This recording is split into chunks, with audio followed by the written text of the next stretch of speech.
From the start, their potential was easy to see. Their future wasn't. Lofty dreams are reached over solid ground.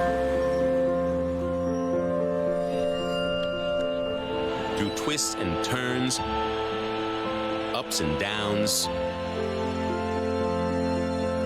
the road can lead you to your goal. The Tigers reclaim their crown. The same passion, two paths to one place. Here, at the helm of teams that believe in them, that are led by them. And he will dive for the end zone. Into a challenge earned through effort and will. Buckeyes can do no wrong.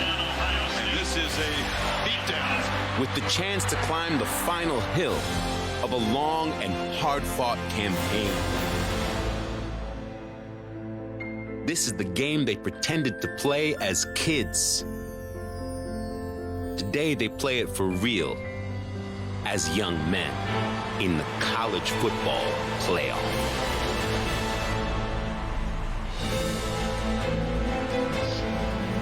And welcome to the Silver Spaceship in the Arizona Desert, the college football playoff semifinal at the PlayStation Fiesta Bowl.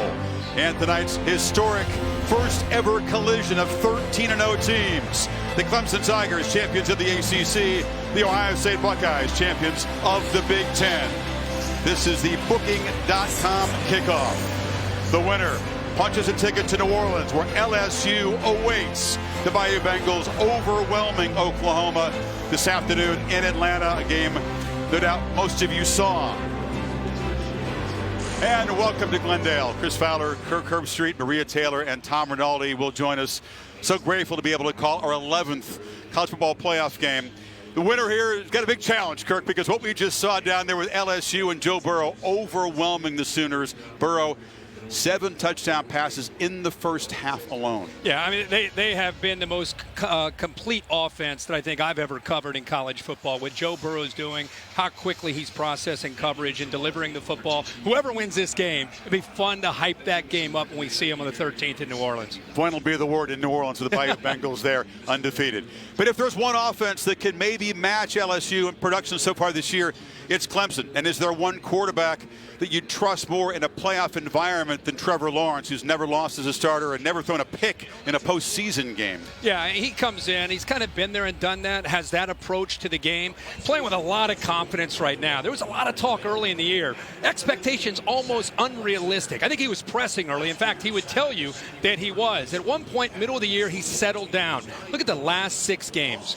20 touchdowns, no interceptions. And when you ask him why that is, he said, man, I just started taking what the defense gave me. I didn't try to make those big plays. And I think the Clemson offense got into a rhythm with their running back, Travis Etienne, the throwing again with Lawrence and those great receivers that they have. They're a very balanced, explosive attack.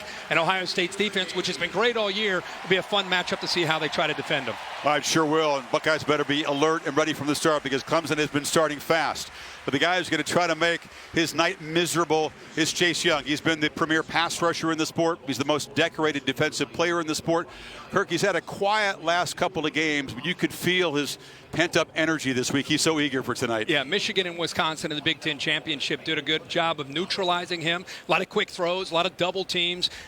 We were with him just a couple days ago. The look in his eyes, he's eager. He's excited to be a leader for this defense. And the big thing is, he's had a great individual year. I mean, you look at all these awards that he went on to win. He set a single record for Ohio State, Big Ten Defensive Player of the Year, an All-American. He was in New York with you, Chris, at the Heisman Trophy, won the Bednarik, top defensive player in the Nagurski. He's done a lot, but his main goal is not the NFL, not those awards. It's winning tonight and trying to get this team to the national championship. He's going to have to be spectacular, disrupting the Clemson offense. 16.5 of their 51 team sacks, only allowed 7 touchdown passes all season.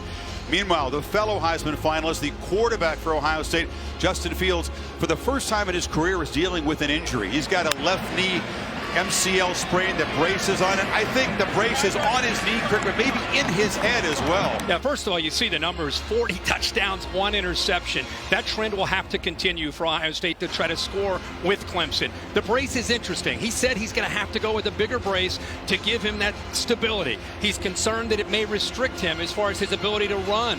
And Ohio State needs him to be involved in their running game to go along with J.K. Dobbins and what he can do, but also the creativity.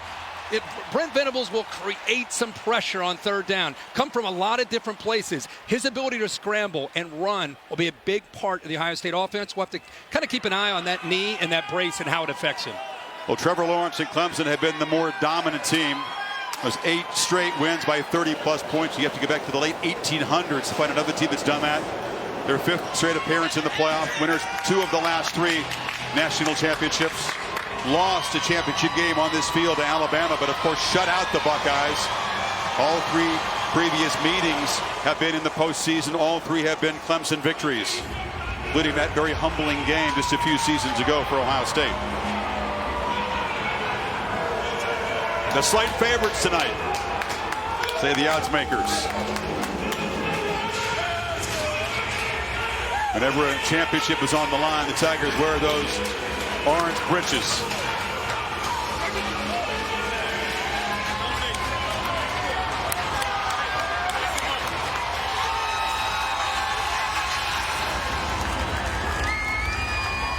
Clemson fans slightly outnumbered by the Buckeye Nation in here tonight, but still many have made the cross-country journey to support their team.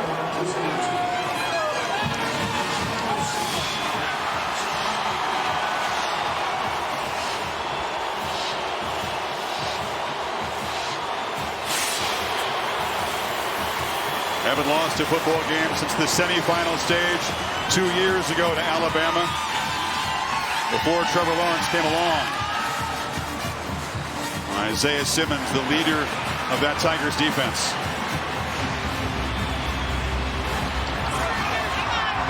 Ryan Day, spectacular in his first full season as head coach, 16-0 as the boss of the Buckeyes.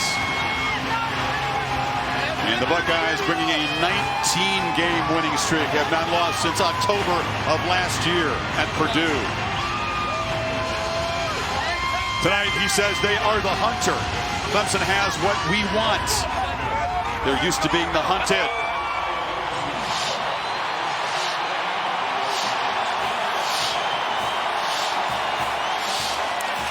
We hope you're ready. The undefeated Buckeyes, the undefeated Tigers for a slot in the championship game coming up from Glendale.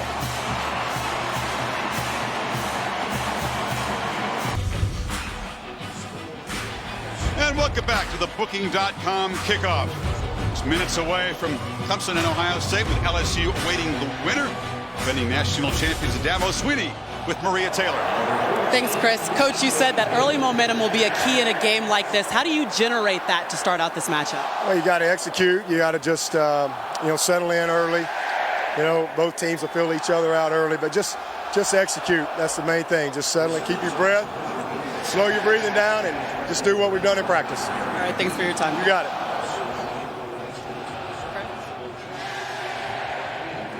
Some of those Clemson seniors, 54 wins in their careers, just 3 losses. An SEC crew in charge of this game tonight. Ken Williamson is the referee. Gentlemen, welcome to the 2019 Clayton Station Fiesta Bowl and college football semifinal playoffs. My name is Ken Williamson. I'll be the referee today's ball game. Tom Quick, our umpire, will be assisting me during the coin toss. You're the home team today, Ohio State, wearing dark jerseys. Clemson, you'll be wearing white. For the coin toss, we're going to use this Fiesta Bowl commemorative coin.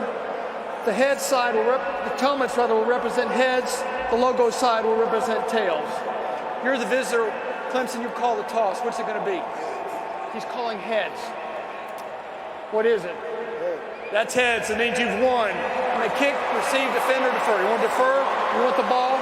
Which way you want to kick? Okay, put your back around there, please.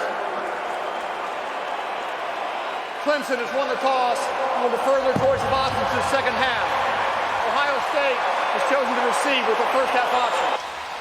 Nothing but wins for Ryan Day in his 16 games as the Ohio State boss. The 40-year-old head coach of Ohio State is with Tom Rinaldi. Thanks a lot, Chris. Ryan, Justin Fields, that big brace through all practices. You saw him warm up. What do you need to see him do early on that tells you he's ready? He'll make great decisions. His knee's in good shape. Just has to get in the rhythm of the game. It'll be fast early, but he'll find it. Final message as your team came out. Just be bold and aggressive. It's a great atmosphere. Enjoy it. We don't want this thing to end, so go get them. Good luck to you. Thank you, Coach. Thanks. Chris. Tom, thank you. Quiet moment for Chase Young. These two quarterbacks in the game grew up about 20 miles apart in the state of Georgia. Booking.com bringing you the look at Trevor Lawrence and Justin Fields. Again, Lawrence undefeated as a starter. Tremendous play in the postseason, but Fields has been incredibly impressive in his first year as a starter. You remember a game that you and I have called where both quarterbacks come in undefeated? No, at this big stage? Yeah, incredible. Different personalities. Lawrence, of course, has been there, done that. Fields has waited with this opportunity. He said he expected Ohio State to be here. He wasn't sure that individually he would have the kind of year that he's had. How can you imagine 40 touchdowns, one pick? It's impossible. Yeah. The thing that stands out is the poise that both guys play with, being able to handle a big stage like this. We will see Fields and the Buckeye offense up first. Clemson deferring after winning the toss. B.T. Potter, effective kickoff man, doesn't allow too many returns. DeMario McCall, deep for Ohio State. The Bayou Bengals await. Tigers and the Buckeyes ready to get it on.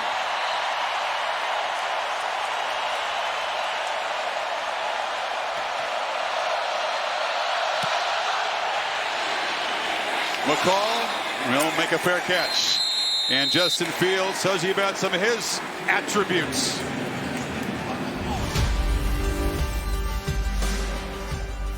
I'm Justyn Fields, 6'3", sophomore from Kennesaw, Georgia. I transferred from the University of Georgia. This year for Ohio State, I've thrown 40 touchdown passes with only 1 interception. The stat line is incredible. We'll keep Kirk a very close eye on that left knee and see how involved he'll get in the running game. How much do they trust the knee? Yeah, that and I think trying to just get him to settle into the game early with the play calling by Ryan Day against a very aggressive defense. They're throwing on first down, and K.J. Hill has it. And the steady senior picks up 9 yards on first down. Here are the Chick-fil-A impact players, Kirk. Yeah, well, besides Fields, of course, we talked all week about J.K. Dobbins. They need to be able to establish the run. They're going to go tempo here. Olave leads the receivers on the outside. Isaiah Simmons and A.J. Terrell, the top corner for this team. They find Benjamin Victor. He's got a catch and a first down out across the 40. Interesting approach with a long layoff, a lot of build-up, a lot of hype about Brent Venables and how aggressive he is as a defensive coordinator, how he likes to get an offense on its heels. 2 quick throws for Fields against his defense, against soft coverage. Clemson defense crowding the line. Ryan Day, who is the play caller, no feeling out. The Venables defense coming right at them early. And Dobbins muscles his way for 4. The man is within 95 yards now of Eddie George's career rushing record, or season record at Ohio State. Yeah, he's had a great year. I got to tell you, I'm so excited to watch the matchup in the interior with the Ohio State guards, the center Josh Myers against the interior of the Clemson defense. The linebackers, James Skowski, 47, Chad Smith, 43, are attacking downhill, and they've got to be able to tackle a very physical runner with low center of gravity in Dobbins. Tigers again crowd the line, then back out.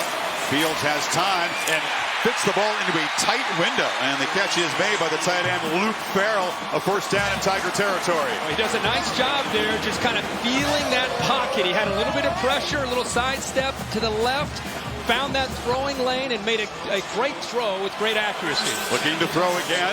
Delivers sideline route. It's Chris Olave. Defender slipped, and he spins down inside the 30. They are aggressive early. And what do you do against an aggressive defense? You match them, is what Ryan Day told us, with that same aggression, that same attitude that Clemson tries to play with right now.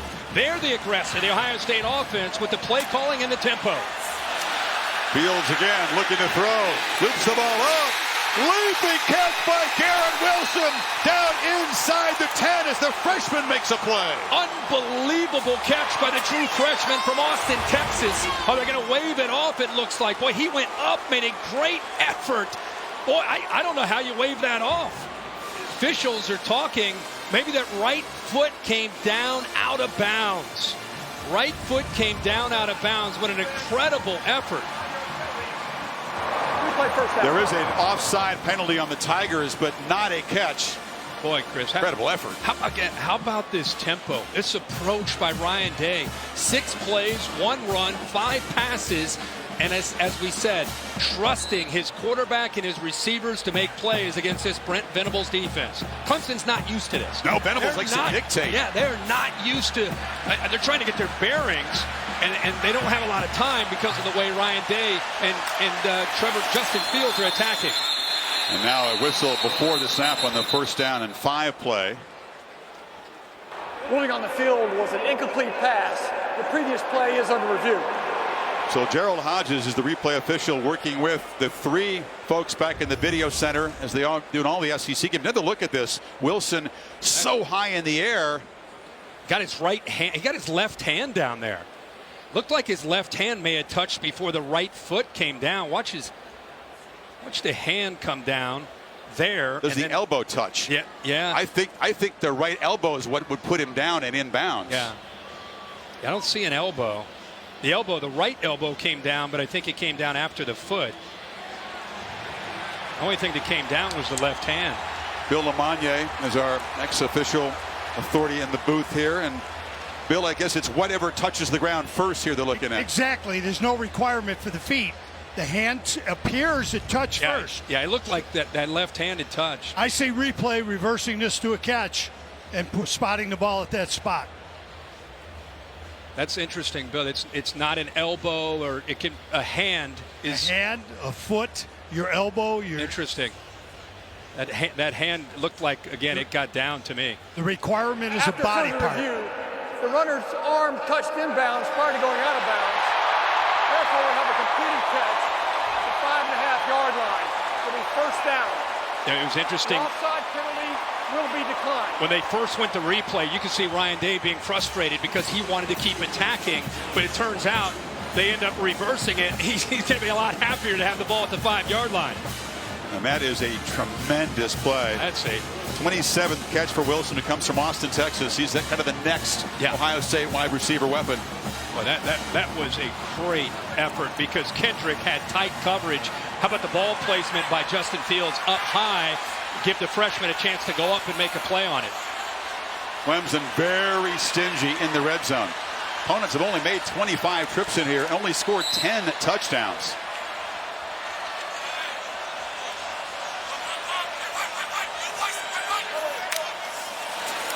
Fields surveys, dumps it down to Dobbins, who makes the catch, but runs out of bounds for a short loss. Yeah. Ohio State, on the other hand, has been powerful in the red zone, these situations all year long. The good thing for Ohio State is they get to completion with the reversal. The bad thing is it's kind of slowed down that momentum that they had created with the play calling and the tempo offense. Dobbins slips down as he tries to make the cut at the 5-yard line. Chad Smith was chasing him. It'll be 3rd and goal. That's something to keep an eye on tonight. I was watching in the warm-ups on the field. You probably saw the same thing. A lot of players slipping on this surface. You know, natural grass, they grow it outside, pull it inside, but don't you feel like this field is often damp? It is. Yeah, it seems that it's a little slick. And we've caught a lot of games in here, big games, and you're right, that seems to be a reoccurring pattern. Something the players will have to adjust to when they make those sharp cuts. Been a great drive, but this is a crucial moment early in the game. Ohio State looking to Fields, who scrambles, delivers, broken up beautifully in the end zone. A.J. Terrell got his hand out. Olave, the intended receiver, and here comes the field goal team. And there's the length of A.J. Terrell, 6'1", 190. And he's up against Olave, who's a great receiver. And this is a big part of Ohio State's offense on 3rd down. Fields has got to be able to scramble, but look at the length of Terrell. Watch him reach out. Eyes on the quarterback, and then is able at the last second to reach out and knock that ball away. So Blake Haubeil, very reliable kicker. for the chip shot. Ohio State driving at 71 yards in 10 plays, only 2 running plays, but Clemson stout as usual in the red zone, holding Ohio State to 3. So Trevor Lawrence coming up. Tigers first possession, Buckeyes on top 3-0. Justin Fields sharp, 6 of 7 on the opening drive, completions to 6 different receivers, but Ohio State settling for a chip shot. So Chase Young, our PlayStation Impact player, 87 is a very high number for a defensive player. Did serve the 2-game suspension for an NCAA violation last year, but still had 16.5 sacks, which is the most in Ohio State history, and he is raring to go. Interesting to see how Clemson blocks him.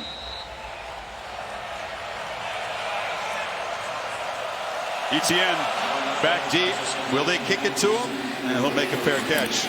Big games, they put Travis back there, and he is certainly dangerous. And here's Trevor Lawrence telling you about some of the things he does well.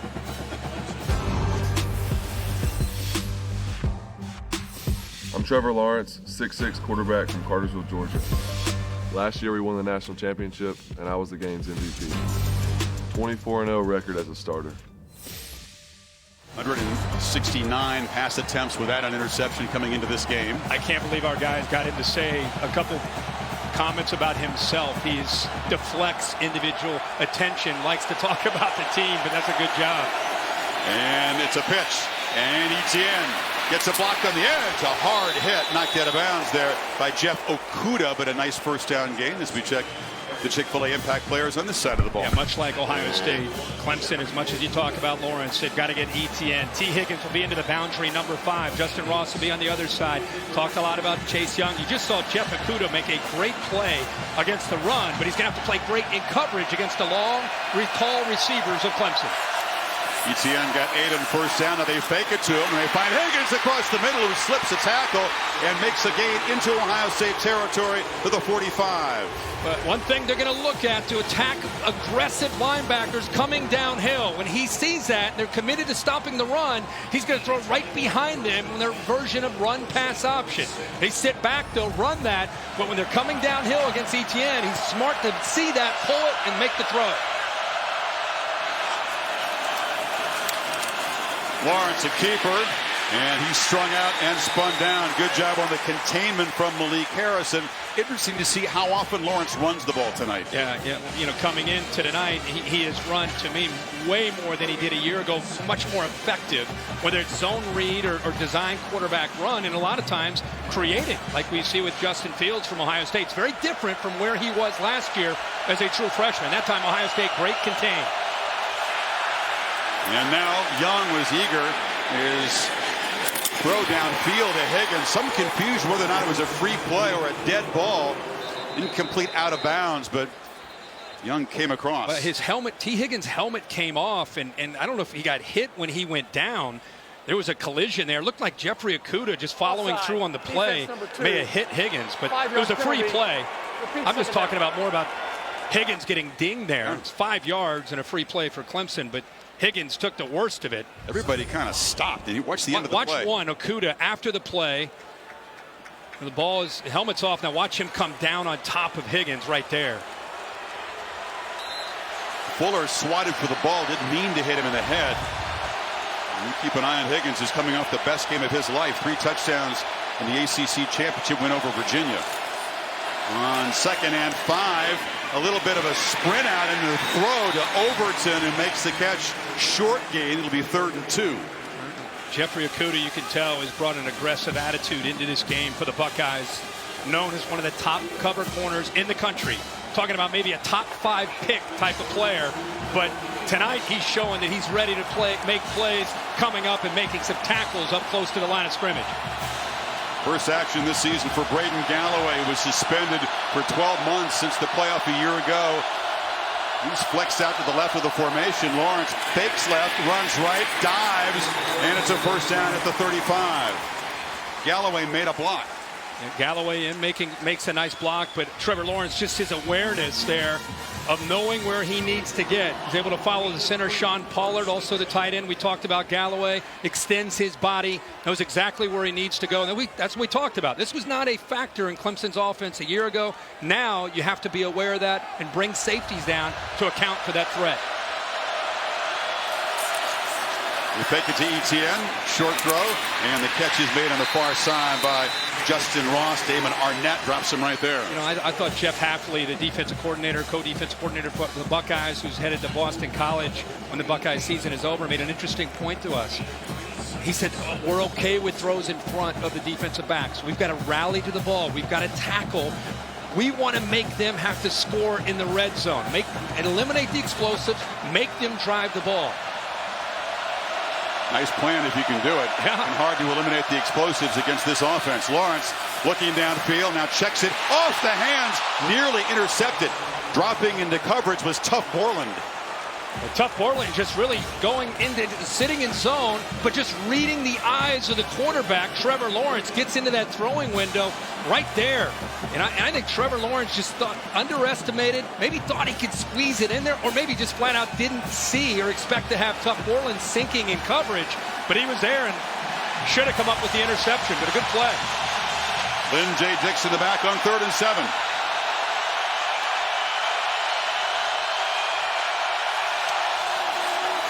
Lawrence has time, delivers low and incomplete. Protection broke down at the last minute. Arnett was in coverage. It's 4th down. Buckeyes get off the field, tighten that coverage up. You can see there's Damon Arnett trying to disrupt that timing, top of the route.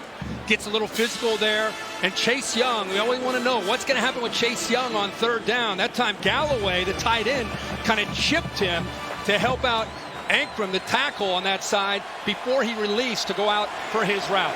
P.T. Potter, the sophomore kicker, has been solid this year. This is near his career long of 51 from 49. It slid wide right. Ohio State defense gets a stop. Clemson comes up empty on the opening drive. 3-0 Ohio State.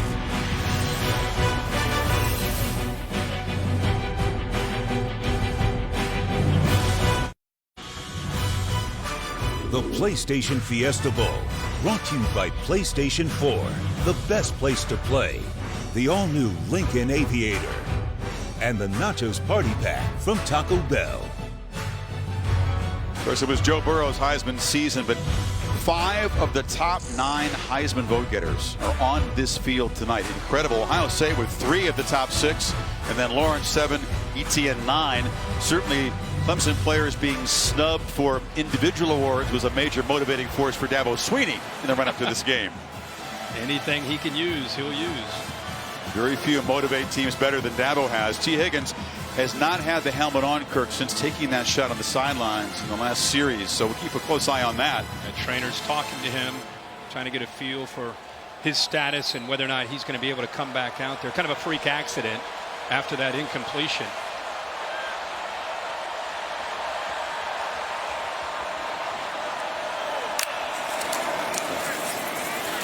Dobbins in the clear.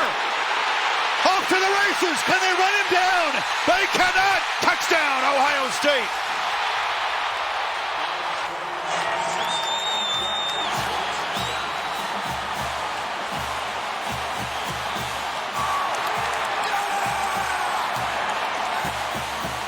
"68-yard lightning strike by the Buckeyes."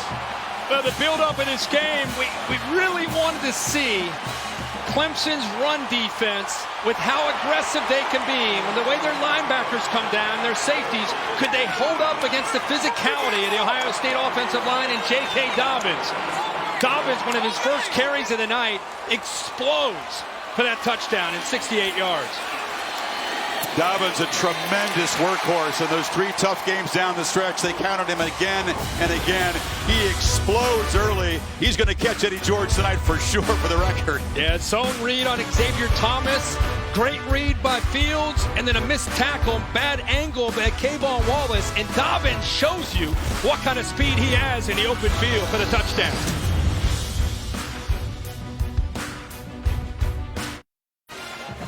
Yeah, zone read on Xavier Thomas. If he stays wide, they're going to hand it off. It's exactly what happens here. Good job by Fields. But look at the left side of that offensive line, led by Munford, pushing and winning the battle at the line of scrimmage. Does a good job of that push, and that kind of frees up Dobbins to be able to make that play. And there's a poor angle by the safety, Kayvon Wallace. And you could see that speed. I mean, Dobbins is a thick, physical runner, but you get him out in the open field like that, he can leave most secondaries. ETN from the 5. Quick burst and then a huge hit. Big collision. Knocked flat right there at the 21-yard line by Justin Hilliard. Boy, big hit. What did Ryan Day say? The start of this game was so important. Match the energy and the execution of Clemson. Make them feel our strength and our violence. And they are doing so far. 7 minutes, pretty good job of that. As a first-year head coach, that's kind of been his message every week, no matter who the opponent is. And, of course, on this big stage, you want to maintain that approach, especially against Clemson. Now Trevor Lawrence back to work down 10 and perhaps without his top receiver T. Higgins. More on that in a second. ETN dances to the hole. Maria on the Tigers sideline. What can you tell us about Higgins' status? Yeah, Chris, we saw T. Higgins going into the tent, and when he came back to the bench, he no longer had his helmet. He looked dejected, and a lot of his teammates were coming over to shake his hand, and then they just took him to the locker room for further evaluation. We're not sure about the diagnosis yet, and we'll get you an update as soon as possible. Well, you hate to see that. Sure do. Just a tremendous season, tremendous momentum off that 3-touchdown game in Charlotte. Empty backfield. Lawrence surveys, scrambles, and fires a bullet, which is incomplete. ETN could not hold it on the sidelines. It'll be 3rd and long. Another look at what happened here. Fuller came across, tried to swat the ball out of Higgins' hand back in the Tigers' first series. He caught the helmet, which came off pretty easily. Yeah, then Okuda would land on the head right. It didn't land on him much. I guess the head hit the ground. It didn't look as severe from that angle, Kirk, as we thought. Yeah, maybe when he hit the ground. Meanwhile, 3rd and 10.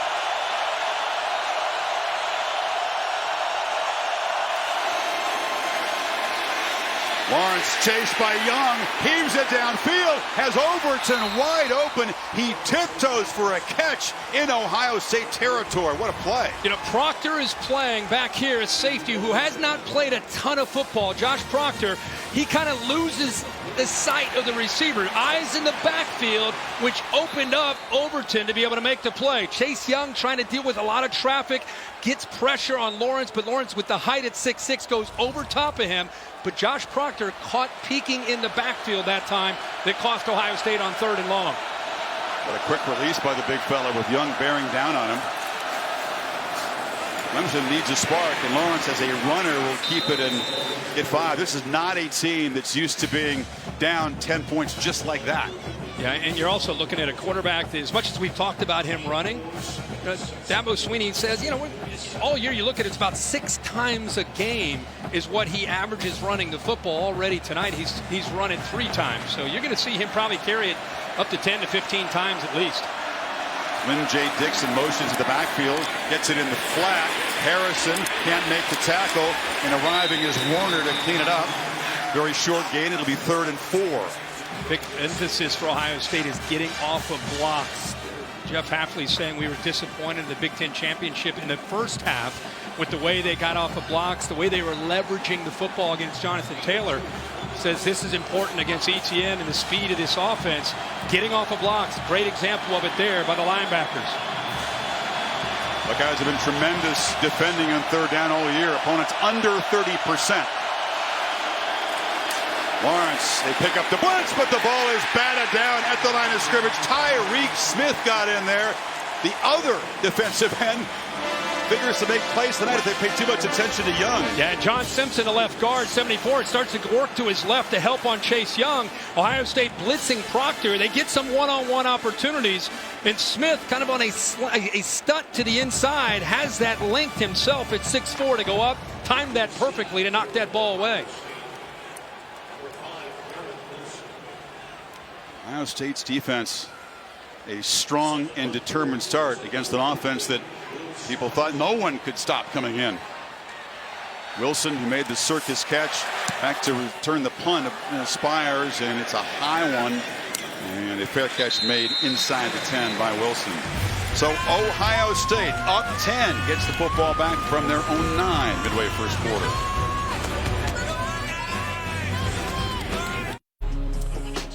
Aerial coverage brought to you by Goodyear, recognizing those who strive to rise above the rest. Goodyear, more driven. Early 10-0 lead for Ohio State. The Big Ten had not scored a point in the college football playoffs since Zeke Elliott punctuated the championship victory over Oregon. A couple of shutouts in the interim, including a 31-0 loss to Clemson. Here, different looking Ohio State group so far tonight.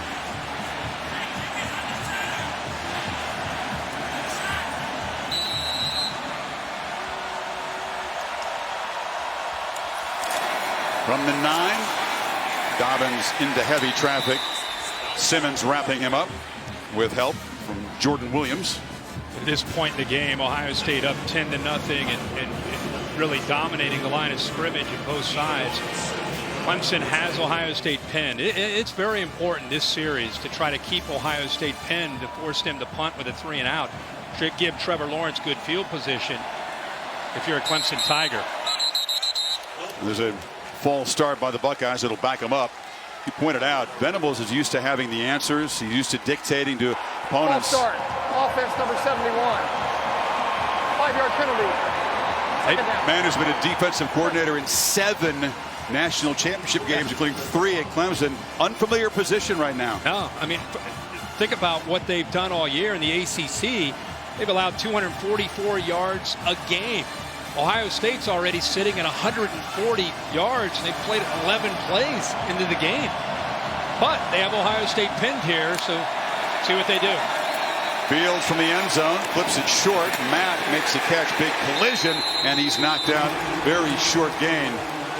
A.J. Terrell showing his physicality off the corner. Nice job playing some zones, sitting there, keeping their eyes on the quarterback there. And now this is where Venables usually makes a living on 3rd down and long. It'd be interesting by Ryan Day to see what he does. 3rd and long inside his own 5-yard line. Probably in a conservative approach, you would think.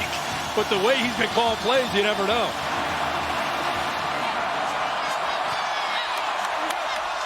Tigers bouncing around. Showing pressure pre-snap on this 3rd and 14. No conservative call. Fields from the end zone delivers. Hill, can he get there? Makes a move, battles, and gets a first down across the 20.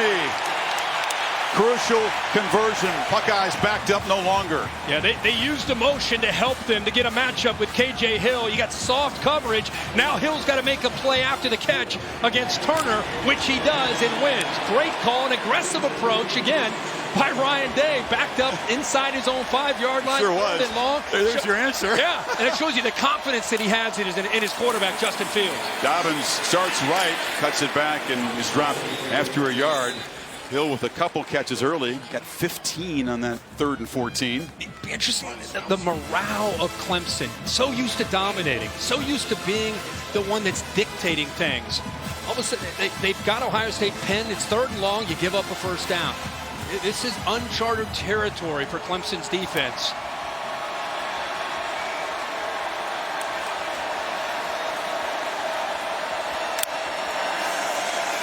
Fields has protection. Almost intercepted.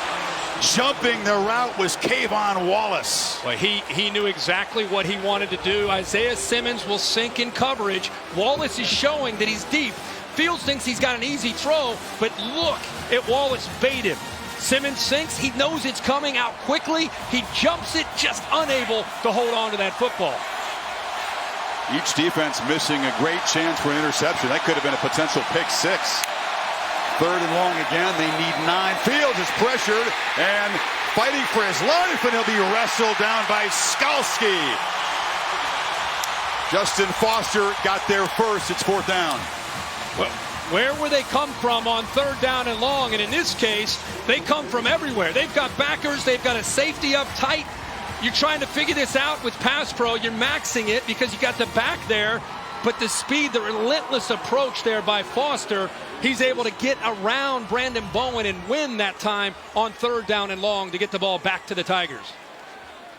So Clemson's defense playing with more urgency, more energy, and they forced the punt from Drew Chrisman. Maury Rogers staying to get his 44. Chrisman not as good as he usually does. That will get a friendly roll. Didn't hit it very cleanly, but now Lawrence takes over at the 47-yard line against this aggressive defense. Yeah, man, they have really set a tone on this side of the ball. They've been challenged by Jeff Hafley and Greg Madison. Look at the physicality. Boom, Malik Harrison right there on that last drive. And then Josh Proctor on a blitz. He didn't get to Lawrence, but look at the message he's sending. Bang! Trying to pick up a back that time, and Dixon trying to pick up pass pro. Proctor runs right through him. So the first couple series, Ohio State not only holding up, but sending a message and playing with that violence and physicality that you talked about from Ryan Day. And a misfire on the right side of the offensive line by the Tigers. Hafley will be headed to Boston College at the end of the season, the new head coach for the Eagles. False start, offense number 73. 5-yard penalty. All-ACC tackle Ankrum didn't miss a single practice though in preparation for this while he was trying to put together a staff and some recruits for BC. And think about it, you have the early signing period. You're trying to have trying to hire a staff. You've got some of the old staff still there trying to help you out. I mean, there are a lot of coaches that go through that, and Jeff Hafley meanwhile still coaching. He's got a playoff and possibly a national championship if they win tonight. 1st and 15, play action. Lawrence zips it a slant. And Ross goes down, makes the catch in Ohio State territory. And with T. Higgins down, more the onus falls onto 8, who was the hero last year in the national championship against Nick Saban and the Alabama defense. They will move him around even more now. He's usually to the field up here, but now they've got him down here into the boundary where T. Higgins normally would be. Joseph Ngata, number 10, the true freshman from California, will also have to step up and help fill that role. ETN runs straight into traffic. Warner stopped him. It will be a couple yards short on 3rd down now. So you're watching this game and you're thinking, what can Clemson do to kind of get their rhythm going? And I still think they've got to get that passing game. Their receivers are not winning on the edge. Okudah and Arnett and also all these guys, you're seeing them hold up and do a good job. Even Sean Wade in the slot. They're not getting separation, making it very tough on Trevor Lawrence in the pass game. Ross is over there on the left, single coverage against Arnett. And Fields swarmed under. Lawrence is going to be sacked by Robert Landers, the big junkyard dog, and Tyler Friday as well. Ohio State swarms him again. Watch how long this play takes to develop off to the right. I mean, watch these receivers and watch how quick the Ohio State pass rush gets in there. They're still running their routes, and Trevor Lawrence is taking an onslaught of defenders led by Sanders. The interior quickness, and then you can see the outside pressures able to get there with Friday and Harrison. The attention justifiably on Chase Young, but there's a whole bunch of dudes in Ohio State that can rush the passer, especially if you pay a lot of attention to number 2. Spire's punt will bounce into the end zone. What a start for this Ohio State defense. Hope you'll join us on New Year's Day. We'll travel from Glendale to Pasadena for the Rose Bowl, presented by Northwestern Mutual, Ducks and the Badgers, followed in prime time by the All-State Sugar Bowl, Georgia and Baylor. Thrilled to be able to head to Pasadena. Very intriguing matchup there. Many feel that Oregon, had they not lost in this area, Arizona State would have been the 4th playoff team, and wonder how they would have fared against LSU today. We'll never know. We'll never know. And I called that game in Tempe that night, and it definitely cost the Ducks after the way they played against Utah. I think if they win at Arizona State the way they played in the Pac-12 championship, they would have been the 4th team. Fields rolls out, delivers a low bounced throw. He was chased by Simmons. This Clemson defense, they don't know anything other than to continue to attack. Down 10-0, 49 seconds left in the first quarter. That's just Brent Venables' style. That's what he believes in. Doing a good job of mixing up their looks. They will live by the sword and die by the sword with their approach.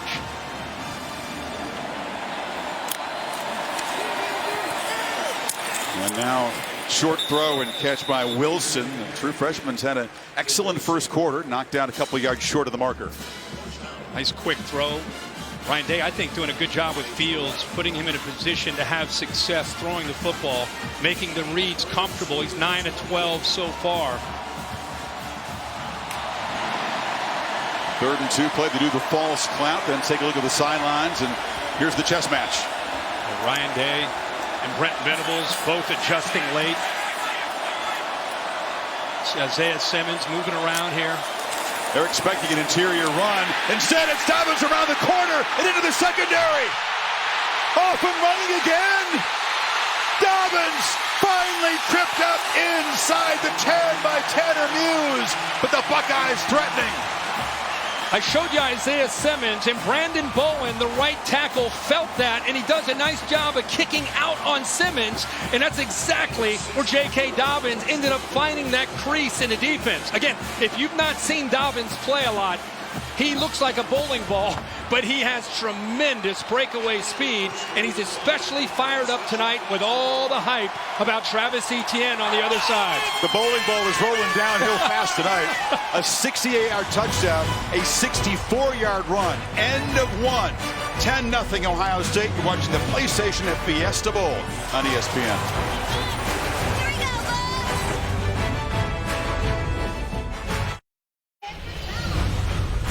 Explosive first quarter at the PlayStation Fiesta Bowl, college football playoff semifinal number 2, and a record for J.K. Dobbins that he desperately wanted. Not an individual guy, a record guy, but so much respect for the great Eddie George. And now with 1,970 yards in 39 less carries than Eddie's Heisman Trophy season.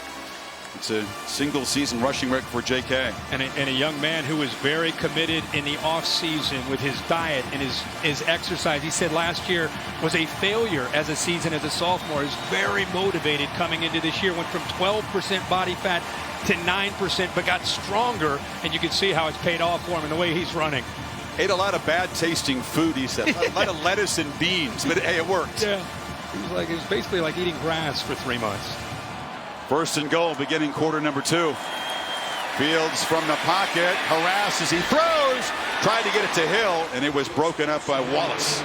They're getting pressure, and a very dangerous throw there. Foster coming from his right, gets around Bowen again, does a good job with his hands, gets his hands on the jersey, but Fields is a big, strong guy, able to sit in there, get enough on that ball.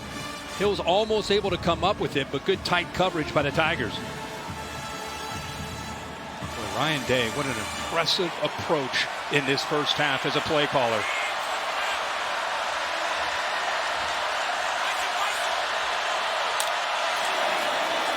Dobbins running right, makes a cut, and is spun down inside the 5. It'll be 3rd and goal. Chad Smith on the tackle. They continue to run to that right side.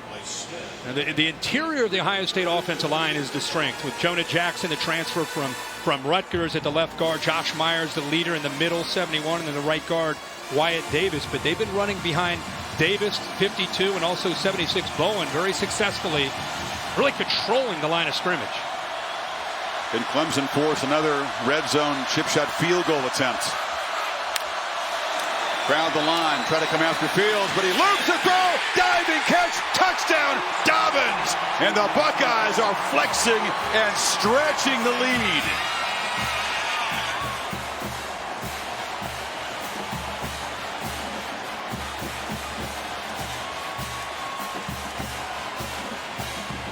The Tigers lose Dobbins, sneaking out of the backfield. The linebackers don't run with him.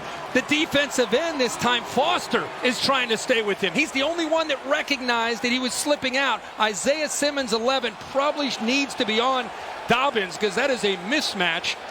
And they might take a peek at that before they kick this extra point. He reaches out, lays out, but let's watch the ball to see where that football hits. Yeah, definitely going to take a peek at it. The AT&T pylon cam will show it to you, and we'll bring in Bill Lamagna. Control of the ball there.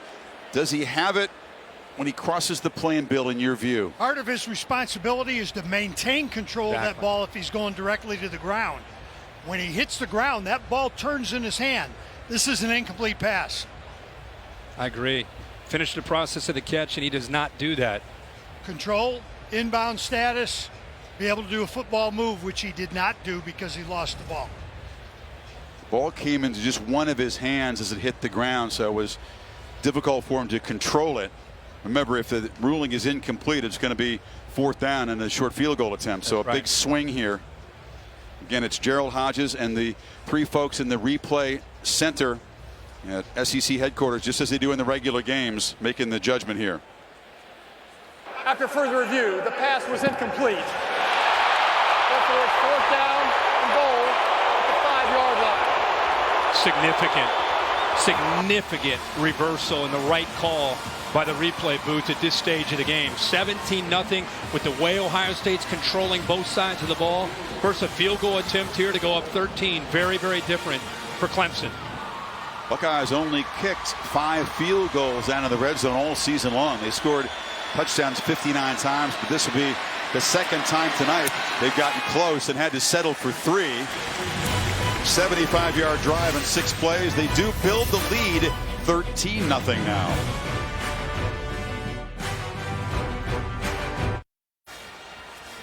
Look who's ringside watching this heavyweight collision in college football. Tyson Fury talked to him watching his first ever game, amazed at the spectacle of college football. And of course, he's based in Vegas, prepping for the big rematch with Deontay Wilder, Alabama guy. February 22nd from Las Vegas, a joint pay-per-view collaboration between Fox Sports and ESPN. Earlier he was with Tom Rinaldi on game day. Yeah. He's a large human, by the way. He is a big man. I can't wait to watch that one. Yeah, be fun. I'll meet you there. Yes, sir. So Clemson's defense has had a couple of stops in the red zone, or else this would be completely out of hand. As it is, a 13-point game. And Trevor Lawrence, who comes from Cartersville, which is about 20 miles away from Justin Fields' hometown in Kennesaw, kind of northern Georgia area. Not really friends, more acquaintances. Had 2 or 3 workouts as high school players in that area. A lot of the summer camps, a lot of the elite quarterbacks will train together, meet up in high school and compete against each other in some of the different camps, and obviously had brilliant careers in high school, their choice of colleges. Lawrence must again do without T. Higgins, who got knocked in the head early and apparently will not be able to return tonight. They flip it short to Ross. Ross on a crossing route will be wrestled down for a 5-yard gain. You just feel terribly for T. Higgins. You work, you wait, you prepare, you have a great season. You are on this big stage and a very flukish kind of play. Yeah, his helmet comes off and he hits the ground with the head, and caution is essential in these situations, but you can see the disappointment on his face. Again, Ross has been moving around quite a bit, but they've had to replace Higgins with Ross back into the boundary. And Trevor takes off again, a keeper. Only about a 2-yard gain. Zach Harrison delivered a blow. It'll be 3rd and short. You know, you're undefeated as a starting quarterback. Your team's down by 13. You can't get the rhythm going. This is where Trevor Lawrence has to start to really assert himself as a leader. Decision making, running the ball, throwing the ball, really try to take control and get his team to believe that they can get something going against this athletic and very aggressive Ohio State defense. 2 tight end look on 3rd and 2. And Etienne works hard. He's not going to get there. He's stopped short of the 1st down. Pete Werner came around the edge and stopped him. That's exactly right. He's reading Harrison on the outside on a zone read, but Werner right here is able to knife through that defense. Good job of showing how tough he can be, getting off the block by the potential tight end there, Davis Allen, and coming up on 3rd and short, keeping him short of that 1st down. Dabo Swinney doesn't want to, but doesn't feel like gambling here on 3rd and less than a yard. So Spires is out. Clemson back-to-back 3 and outs. Does it cross his mind to fake it to try to spark his team? It's what Ryan Day had to do when they were down against Wisconsin. Instead, they booted away. Talking about a team that averaged 3 punts per game. Spires busy early. That's a heck of a punt, though, that forces Turner back inside the 15-yard line, a 52-yarder. Well, a big gap, 15 days between the semifinals and the national championship presented by AT&T, the Mercedes-Benz Superdome. It'll be an unhinged week of preparation. It'll be an unhinged 2 weeks of preparation with LSU right, punching their ticket against the winner of this one. Will it be perhaps Joe Burrow against his former team if Ohio State can hold on to this lead? That would be a pretty juicy plot line. Poor guy there in the hat. Rough day at the office. Ohio State already more yards in this game than they had the last time these teams played in this field in the semifinals. 31-0 shutout. They had just 215 total offense that night. And there's a flag. Looks like they got A.J. Terrell against Victor on a holding call. Very, very tight coverage. Pass interference, defense number 8. The penalty will place the ball at the spot of the foul and includes an automatic first down. Up at the top of your screen on that quick slant, you see him grab with the right hand, grabbed onto the jersey, and that's what the official saw. I think you're going to see Ryan Day go back to that tempo, aggressive, attacking approach with this lead. Why change? But I think you're really going to start to see more tempo, more kind of that first drive that they had. Master Teague, redshirt freshman from Tennessee, spells Dobbins, but it's a keeper for Fields, is wrestled down for a loss by Logan Rudolph. Yeah, they've been throwing to set up the run. Kind of a change in pace, but he promised aggression, Ryan Day, and he has certainly delivered in the play calling and an aggressive approach on both sides from Ohio State. Fields takes a shot downfield, and a leaping catch made by Austin Mack on the sidelines. Went up over the excellent corner Terrell. Boy, tight coverage by Terrell, but again, another receiver making a big-time play in Austin Mack, who's had a really great last 2 or 3 games with this Buckeye offense. What a block by Master Teague. Clemson brought a blitz. Boy, that is tight coverage by Terrell. Good location, the ball up high where Mack can climb the ladder and make the play at 6'2". Not easy to beat Terrell. He got 24 yards that time, and now Fields keeps it and gains 3. Terrell saying, I did everything that you coached me to do. I mean, that was tight coverage, in phase, hand up high, ball misses his finger by maybe an inch or 2, and Mack has that concentration there for the big play. It was Terrell who had the pick 6 early against Tua last year. The Clemson defense setting the tone, dictating in that championship game. The opposite has happened so far tonight. On second down, a throw and a catch short of the first down is Jeremy Ruckert.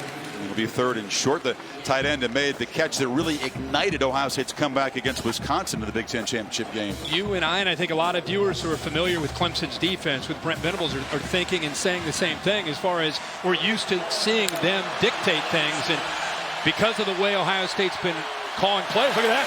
Wow, a sneaky sneak. Fields came up, looked like he was going to set the protection. They snapped it to him, and they make it easily. One of the things Ryan Day said is Brent Venables likes to check late, very late. Look at the defense looking, so they catch him napping with that quick snap and the quarterback sneak. That was intentional to catch the Clemson defense looking for the adjustment. After the fake snap, Clemson's defense is taught to look over. Ryan Day knows that, and that's exactly why he went with that delayed snap and quick call then after. That time Dobbins runs right into heavy traffic.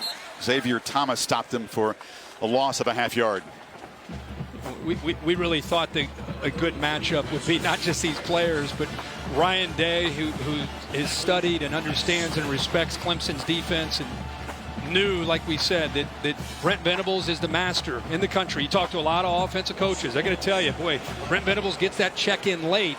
It's the book on him, and that time Ryan Day able to win that chess match. Behind the 6 on second down. Fields is pressured, escapes, and takes off.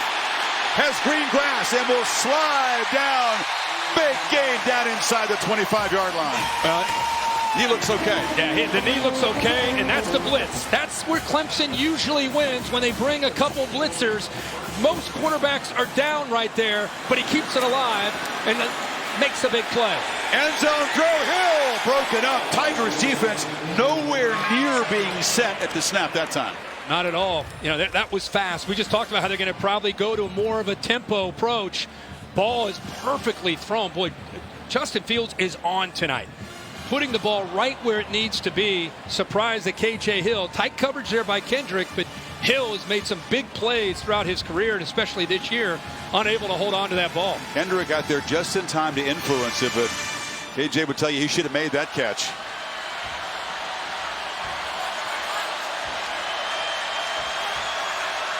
Teague is the back, and Day trotting down And he'll take a timeout here. The play clock was winding down. So Clemson's defense giving up a couple of big runs. They've been able to come up with stops in the red zone. Ohio State getting close again, trying to build on the 13-0 lead.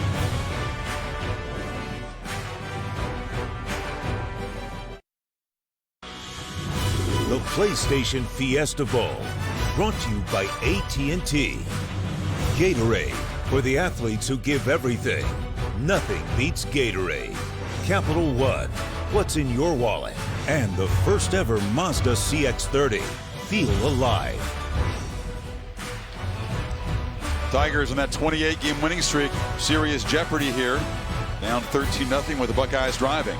Taco Bell and the CFP bringing the best of the regular season to the playoff by creating the Live Más student section. Taco Bell has provided tickets for students from schools participating in both Fiesta Bowl and National Championship games, so the most passionate fans can cheer on their teams. And the Buckeye faithful, a lot more to cheer about. Once again threatening. 281 yards of offense for Ohio State against a defense that gives up 245 per game, but hadn't really faced an elite quarterback or an elite running back so far this season. They are facing both tonight. Teague to the left and lowers the shoulder, gains about 2. It'll be 3rd and long. Terrell got there to stop him. Keep running that stretch play outside that they ran earlier with J.K. Dobbins for big yards. You can see after that timeout, they called one play, had a second play call. They're going fast. Clemson trying to get players off the field. They can't do it. They didn't. And now Teague barrels ahead, and the flag is down because they couldn't get the 12th man off the field in time, and that'll move it 5 yards closer. Yeah, with a 3rd down coming up, Ohio State anticipated Brent Venables trying to rotate 3 players in. Ohio State didn't substitute, so they can go as fast as they want to go there. They caught Clemson again napping. Right now, Ryan Day is out coaching Brent Venables in this game. Defense, 12 players on the field when the ball is snapped. 5-yard penalty. Replay 3rd down. How often have you seen Venables Never out-coached in a big game? Not since in Davos. You can see he's frustrated. Great job out-thinking Clemson and the coaching staff. One step ahead is Ryan Day of Clemson and his defense. Makes it 3rd and 3. It's still Teague in for Dobbins. Justin Fields looks over to Ryan Day, gets the play, and Clemson looks over to Brent Venables to get the adjustment. Teague, 1st down, knocked down at the 10. So again, Day, after getting a look at the formation, makes the call, and Teague moves the sticks. Yeah, great block by Josh Myers to center that time. They opened up the middle. Man, we talked about what's the strength. What do you do with an aggressive attacking defense? Run right at them, north and south. Exactly what they did there, led by the center. Myers, the cerebral sophomore, bookended by a couple of veteran guards, Jonah Jackson and Wyatt Davis. Offense. Not all 11 players were set for a full second. Both guards were all Big Ten first teamers. They call it the tip of the spear. That's what Day likes to use. Myers says it's the apex. Those 3 dudes in the middle have been so dominant this year. Yeah, I've been watching Ohio State football for a long time, and I cannot remember the interior being as strong and physical and consistent as these 3 with Jackson, Myers, and Davis. Myers and Davis, again, sophomores. Jackson, the grad transfer from Rutgers, who came in and was such a leader, named a captain here. So 1st and 15 after the penalty. Fields from the pocket has good protection, looking end zone, lost it for Mack. Did he get it? No. Out of bounds. Again, Fields is just feeling it. He's trusting his arm and putting the ball in tight spaces, Kirk. Yeah, Skowski dropped back to the middle. You call Tampa 2. They have 2 safeties that are deep, trying to cover half the field. They run that middle linebacker, 47. He's in position, just can't go up and make a play. Great concentration again by 11 Mack. I'm just unable to get his left foot down, and a good call by the official. Dobbins is well rested, returns to the game on 2nd and 15. Tigers bring pressure. It's a screen. Dobbins bobbled it, had a blocker and plenty of yards in front of him, couldn't come up with it. Wow. He had a convoy in front of him. The 3 guys we just talked about. If he holds on to that, you have Jackson, Myers, and Davis out in front of him. You see his head turn around. He starts to run with the ball. before he's able to hold on to it. Ryan Day, he's sitting there saying, we got him. Touchdown.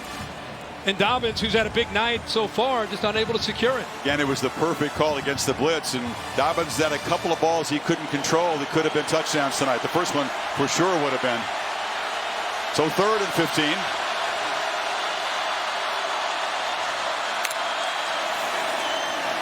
Well protected. Fields looks for the end zone again. That one, no chance. Way too high for Benjamin Victor. And for the 3rd time tonight, the Buckeyes will stall in the red zone and have to try a field goal. Yeah, and kind of a delayed route there. Victor trying to catch Terrell napping. You're not going to do that. That's good coverage, good discipline. Terrell in perfect position there. And you're right, Chris, 3 times Clemson's defense, which has been a strength of theirs in a red zone, kind of bows up there to force these field goals. The only thing keeping Clemson in the game have been these stops in the red zone. Haubeil tries to make it 3 for 3. This from 33, dead center. And the kick is perfect. Another long march for the Buckeyes. 14 plays, 70 yards, and the lead is now 16.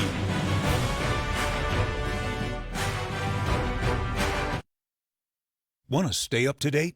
Hey Siri, what bowl games are coming up? Siri knows it's the granddaddy of them all, presented by Northwestern Mutual. Last time we saw that Ducks defense, they were suffocating Utah, Pac-12 champions against the runners-up in the Big Ten, Wisconsin, followed by the All-State Sugar Bowl, Georgia and Baylor. Ohio State, complete dominance. The only thing that you'd be concerned if you're an Ohio State fan is the lead is not bigger because of the 3 red zone field goals. But the defense has been aggressive, hard-hitting, and without Higgins in the game, you get Clemson searching for answers against these guys. Jeff Hafley's whole approach in this game is keep everything in front. Do not give up big plays, and when they catch the ball in front of you, make tackles. Don't give up yards after the reception. A lot of zone, eyes on the ball, eyes on that quarterback, whether it's the run or the pass. That time, Tough Forling sinks in coverage, reads the quarterback's eyes, and this has been incredible all night. The way they're getting off of blocks, playing downhill, playing with an aggressive, violent mindset. Clemson, ETN, only 16 yards rushing tonight, and ETN, 13 yards. You fake it to ETN, and Lawrence, miscommunication. Ross wasn't on the same page, and Chase Young knocked the quarterback down. Maria? Yeah, guys, Justyn Ross on the sideline receiving some treatment at the base of his neck. Looked like he's struggling with movement right now, so that could be 2 receivers dealing with injuries. Wow. Obviously, with T. Higgins out. Yeah, Maria, that is tough for this offense, but even tougher is the offensive line trying to deal with Chase Young and this aggressive defense. ETN on the pitch. Quick burst. Ohio State picking up where they left off in the second half against Wisconsin, the Big Ten championship. In the first half, Taylor ran wild on him, had 135-yard rushing at halftime, and then they dialed it up, and it looked a lot like this bunch from the start. That's the way they really played all year. It's with the exception of the first half against Wisconsin and Taylor. Another 3rd down here for Lawrence. Remember, quarterback run, always a factor on 3rd and short with a 6'6" quarterback who's athletic.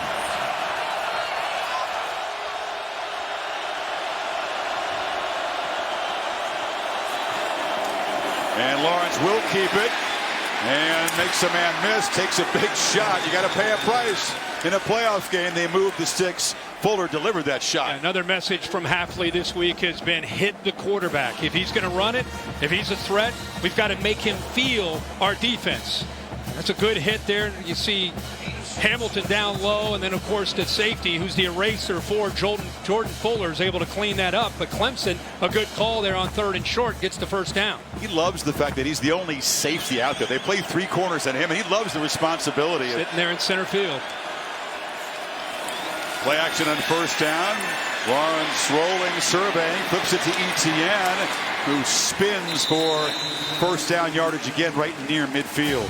That time, Travis Etienne chips, helps on Chase Young, and then releases out. Nobody accounted for him, and if you can't get him going running the football, just try to get him out in space. He's an electrifying player. Etienne just 21 yards on his 5 rushing attempts. 11 yards on that catch. Ball at midfield. Clemson desperate to dent the scoreboard here. Another keeper. Lawrence held up briefly, but shows the strength. long strider, but fought off a tackle, picked up 5. This is one of the answers against Chase Young. We just showed you where he is, zone read, just reading him. Where does he go? And Lawrence feels he can get around him, which he's able to do. Werner's in there tight to try to slow him down, but Trevor Lawrence, again, running the football quite a bit tonight to give him that extra number for the defense to account for. He's run it 7 times. Dixon is the back, but Lawrence wanted to flip it to him. Well covered. Nobody open there. Tyler Friday with the pressure. Yeah, I think Clemson tipped their hand there a little bit too early. Shaun Wade felt that.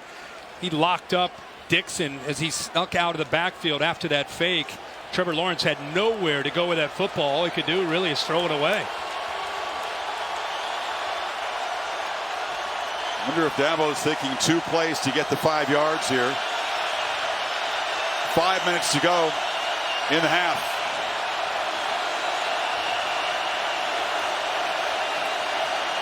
Ohio State showing some pressure. Now they bail.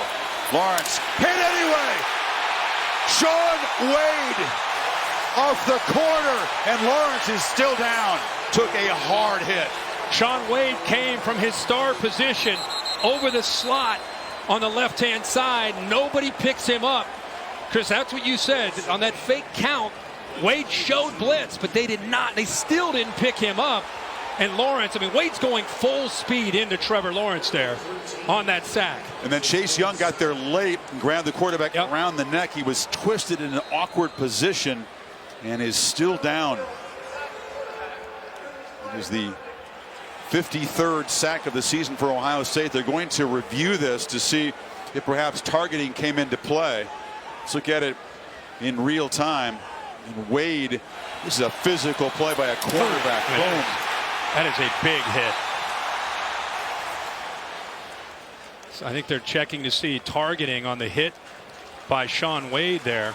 Mother Amanda, and you saw a quick look, and that's great news as he gets up and trots off. Now we'll see what the folks at the replay center, the SEC, in combination with Gerald Hodges, have to say as we take another look at this hit. Yeah, I think they're taking a look not at Chase Young, but that hit right there from Wade, obviously. Bill LeMonnier, rules expert. Bill, what is your assessment of Wade's collision? There's a part of me that doesn't like it. He's in a wrap-up, but at the same time, he came in and he dipped his helmet. And that's the one with a quarterback there with the ball. After further review, number 24 of the defense is charged with targeting. The penalty is 15 yards to the previous spot and includes an automatic first down. By rule, number 24 is disqualified for the remainder of the contest. So Shaun Wade is out for the remainder of the game. He would be eligible to play in the championship game if they get there, but the penalty will move the football into Buckeye territory. This is really significant. You're talking about a player that has first-round ability.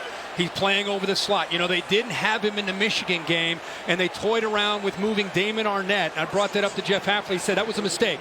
If it happens again where Wade can't play, we're going to keep Arnett on the outside, and we'll bring in different players to be able to play over that slot. Right now, Amir Reep has checked into the game in that position for Wade. And Chase Bryce has checked in. Lawrence not in the game after that hit as they evaluate him. So the backup, who is a solid player and has been a hero, big part of keeping this winning streak alive. The heroics against Syracuse last year, hands it off to Etienne, who will lose a yard.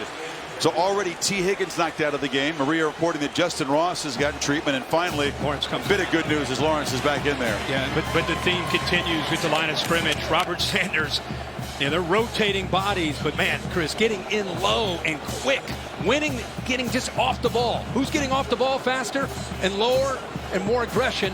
Right now it's Ohio State. Another good play there by Landers. Certainly great news that Lawrence is able to return. Looking to throw here on second down. Lofts it downfield for Ross, who can't come up with it. And now a flag, 2 of them down.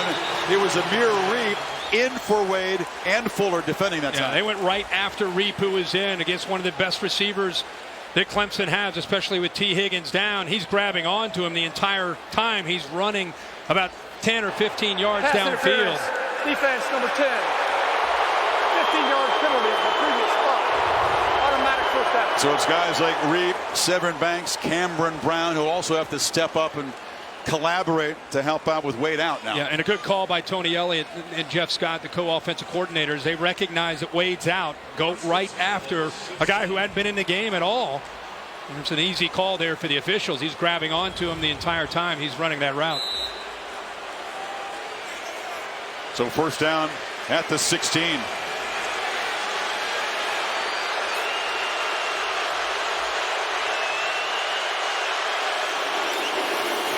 ETN, quick penetration, had to battle to get back to the line of scrimmage. Malik Harrison's been really active in the first half tonight. He sure has, but he's really benefiting from the defensive line play. Landers again is just too much to handle with his speed and quickness. He gets into that backfield. You can see ETN has to kind of navigate his way around Landers and makes it easy for the linebackers with Harrison to clean it up. Clemson offensive line is not used to being swarmed and dominated like this. Lawrence still has the ball, scrambles, now looks to run, and long strides will carry him inside the 10.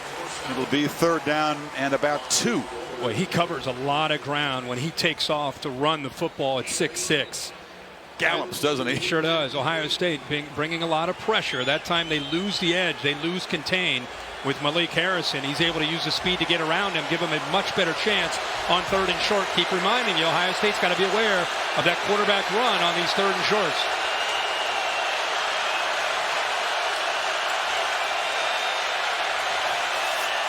Pitch to ETN. Can he get the edge? No, he's turned back, but does well and scores standing up. That was all Travis Etienne on his own, and the Tigers finally on the board. Great point about that being all Travis Etienne. It's a good read. He pitches it out, but look at Fuller not give up on the play. But the rest of the Ohio State defense is running, expecting him near the boundary, puts his foot in the ground, deals with Fuller, and then cuts back against the rest of the aggressive Ohio State defense and into the end zone for the touchdown. They beat a very good safety in Fuller and then just ran through about 5 scarlet jerseys. Etienne finally gets Clemson on the board. 2:45 before halftime, and it's 16-7. As Travis Etienne's 18th rushing touchdown of the season. Penalties aiding the drive big time.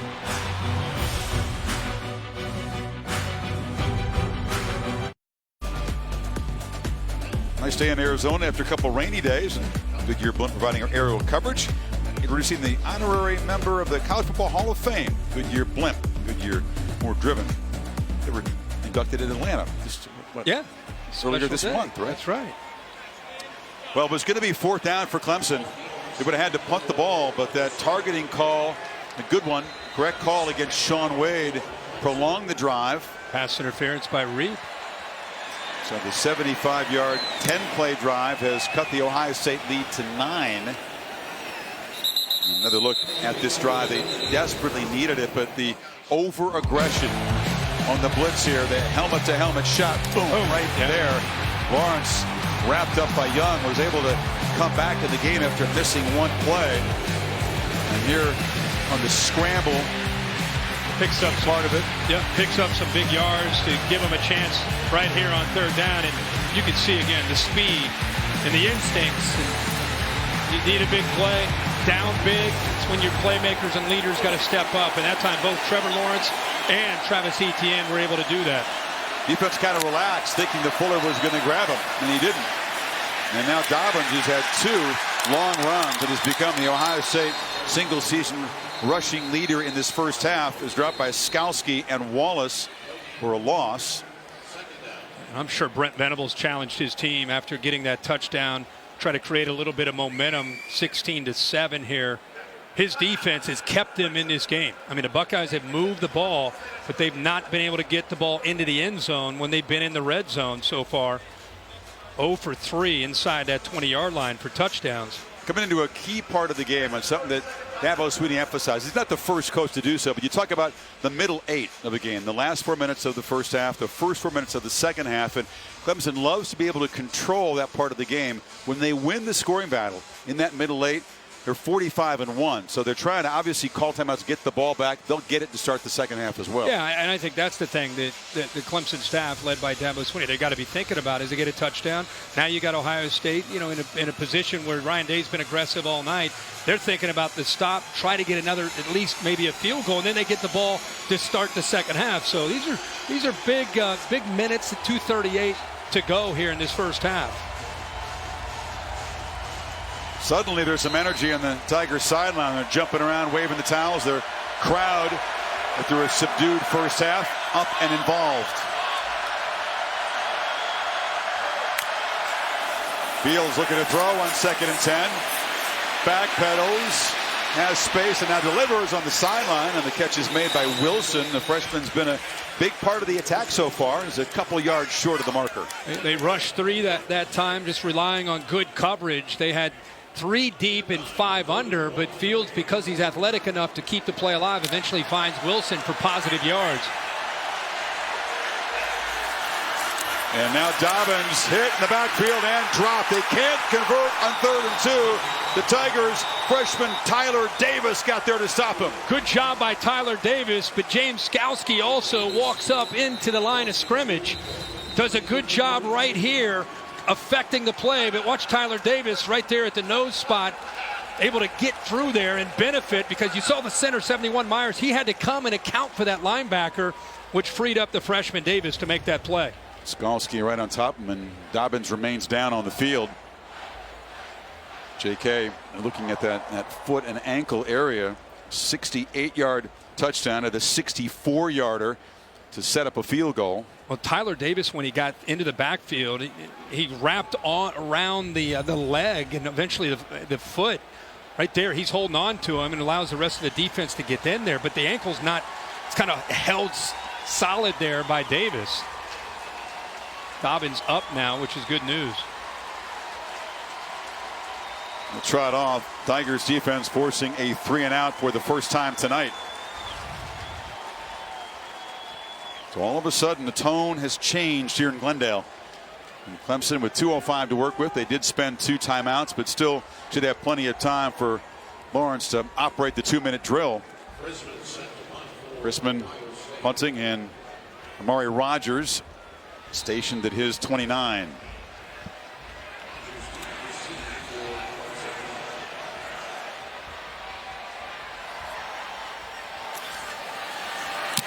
Clemson peels back. It's a line drive kick, and Rogers retreats to the 15, and the coverage team flies down there. That's Olave, who came down to make the play, the receiver who takes great pride in his special teams play. Well, the build-up to this game was really historic. First 13-0 teams to ever meet. Clemson having not lost since the end of the 17 season. Ohio State having not lost since Purdue game middle of last year. Does remind you of that setup in the Rose Bowl. 2 long winning streaks collided. The star power in that Texas win over USC with Leinart, Bush, and Young, and all the star power on both sides of this game coming in. The winners of 28 in a row, not about to fold their tents.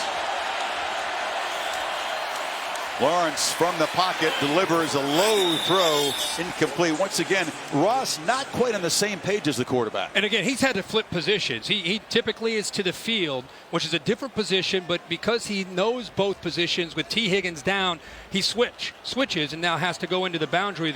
You have 14 who's able to go out to the field there, and Overton.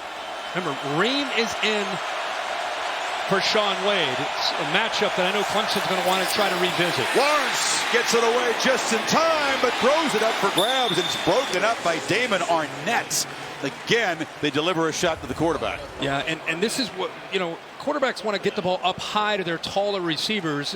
Ross is 6'4", and I wondered how these corners would hold up against the length. Look at Arnett, gets his head turned around, able to go up, high point the ball, and knock that away. No sacks for Chase Young, but he certainly affected the play. And his pressure creates a 3rd and 10.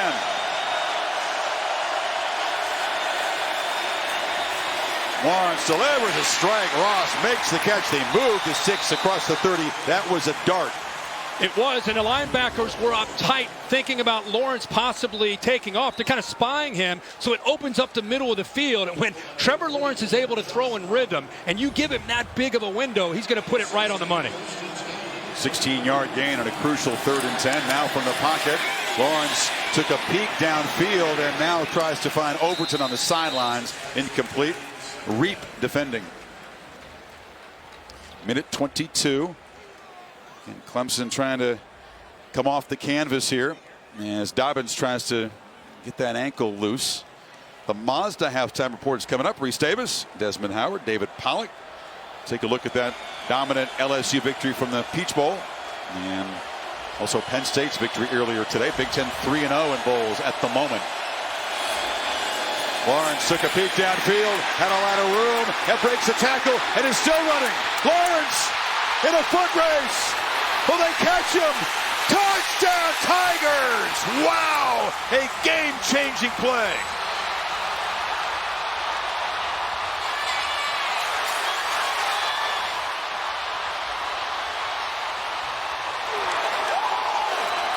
"67 yards. Proctor had a chance to stop him, but the big fella got out and galloped all the way home." What a call by Clemson. Again, utilizing the legs of Trevor Lawrence in that backfield. You expect ETN to be carrying the ball tonight. Instead, it's Lawrence following the block of the left guard, John Simpson, and it opened up. Talk about a frustrating first half, Kirk, throwing the ball. How about this play, though? This is great job of reading this block right here by Trevor Lawrence. Simpson, the left guard. You can see the linebackers, they actually move this way, and now it's up to the free safety, Josh Proctor, to be able to make a play. The eraser, right? You got to make that play. And again, he's 6'6", 220, making those moves in the open field. Heck of a play, and the Tigers are right back in this game. Long run this season. Before that was 28 yards, but it is the 8th rushing touchdown for Trevor. And Clemson within 2, despite being badly outplayed most of this first half. Keep in mind, he got knocked out of this game after that hit. The targeting call by Sean Wade shown some toughness. We talked about, remember early in the first half, I said, you got to step up. You're undefeated. Need to see this leadership. Need to be that guy. Boy, has he answered the call here for Clemson. And perhaps Wade's targeting play, the helmet-to-helmet hit on Lawrence, will be the pivotal moment tonight. Certainly changed momentum. Here's the play. Okay, this is 4th down. This is a gutsy play here, and an unbelievable call to be able to recognize that they had the numbers right. You have to be able to account for that quarterback. Ohio State's defense is built to stop the run. And Clemson knew coming into tonight, Trevor Lawrence would have to be involved in this running game. And he most certainly has up to this point, 9 times and 89 yards. Now the Tiger bench really up, jumping around, the crowd making noise. Momentum has been seized. And the folks in orange and white, Teague spun down, and now it's just Ohio State trying to get to the locker room with the lead. And Dabo Swinney sprinting down and to call another timeout. You talked about the final few minutes of the first half and the beginning of the second half, and Dabo Swinney getting his team to really respond here at the end. Got to give his defense and Brent Venables a lot of credit, because this game was lopsided. It was going in a very bad direction for the Tigers, but Ohio State had 3 drives inside the 16-yard line and came away with 3 field goals. So they've kept them in this game and given Lawrence and the offense a chance to strike back and make this a ball game.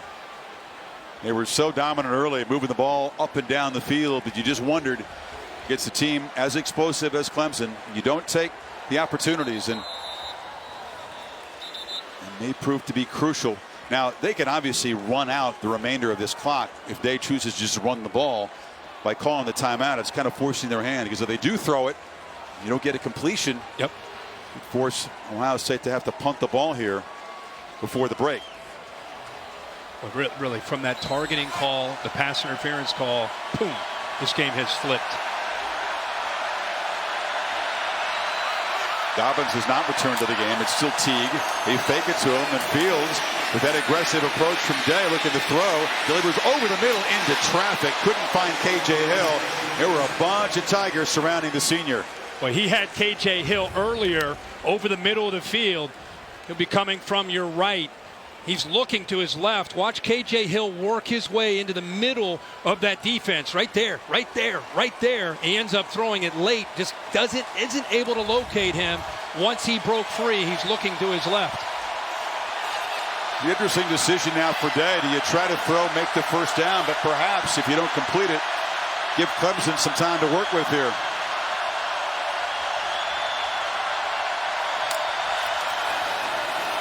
And they're going to run it with Teague right into traffic. Clemson, of course, can't stop the clock. So there's about a 10-second difference between play clock and game clock. There's aggressive and then there's crazy, right? I mean, Ryan Day's been aggressive the entire first half. With Clemson out of timeouts and having the momentum, you know, he has to run the ball there and work this clock down.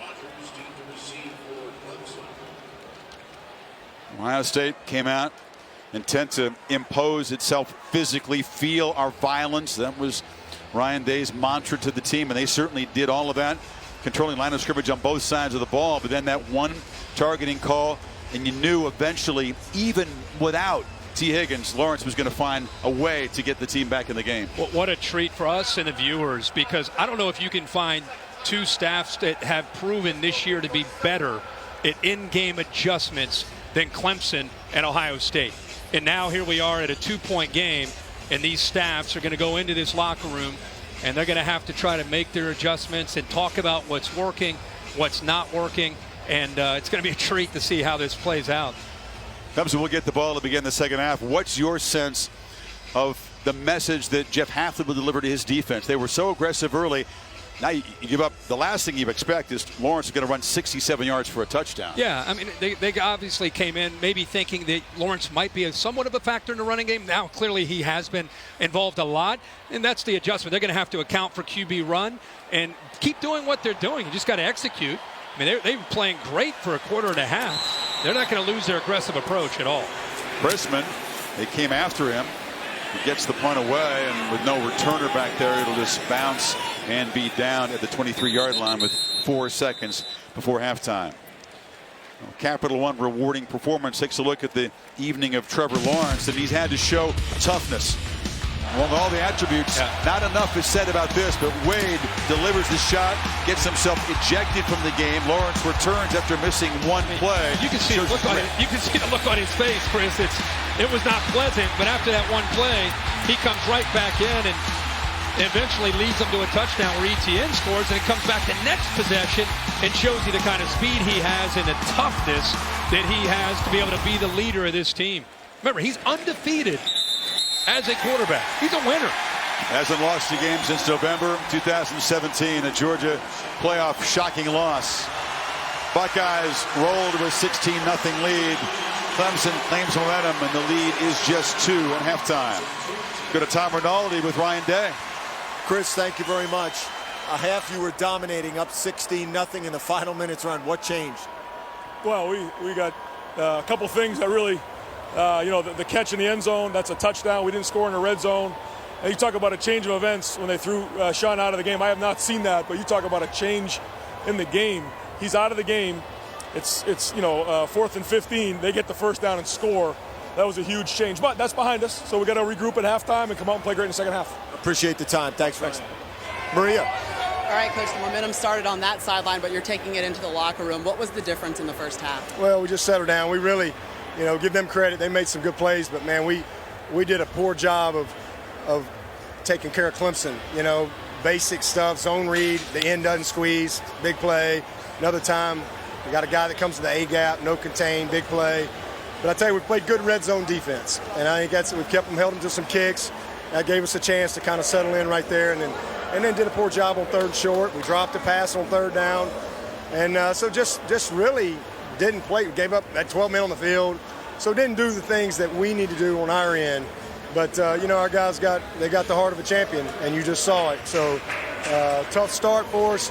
Good finish to the second half. We get the ball, so hopefully we can continue to build on that momentum. And dropped a pick 6 right in our hands, missed a field goal. So hey, we're very fortunate that it's 16-14 and still got a good chance. All right, thanks for your time. Deb, we better get in there. We're about to kick off for the second half here. Dabo, a comprehensive review. Hey, we got a great second half coming up, a rarity, a competitive semifinal. Trevor Lawrence is going to take snaps behind for the first time in his college career. The Mazda halftime report right after these messages from the PlayStation Fiesta Bowl.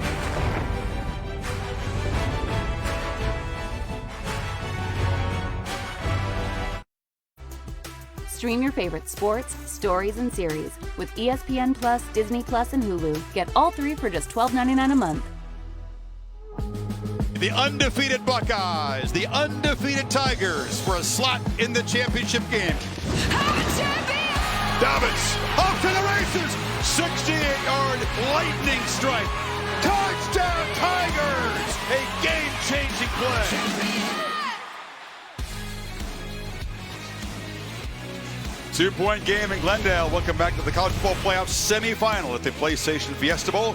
Ohio State scoring the first 16 points before Trevor Lawrence and Clemson roared back in the final 5 minutes of the half to cut the lead to 2, and Tigers will get the ball to begin the third quarter. And welcome back, Chris Fowler and Kirk Herbstreit.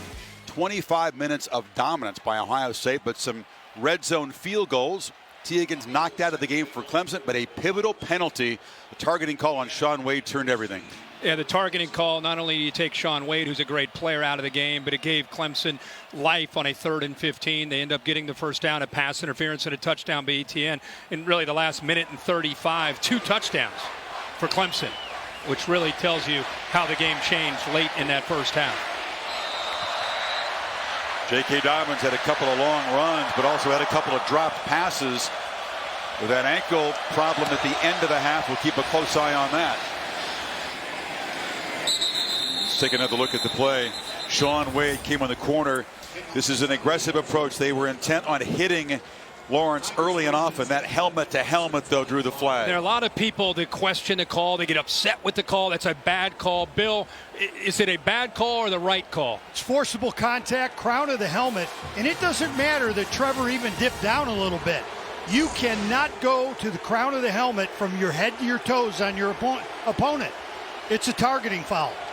Offense had been stagnant before that play.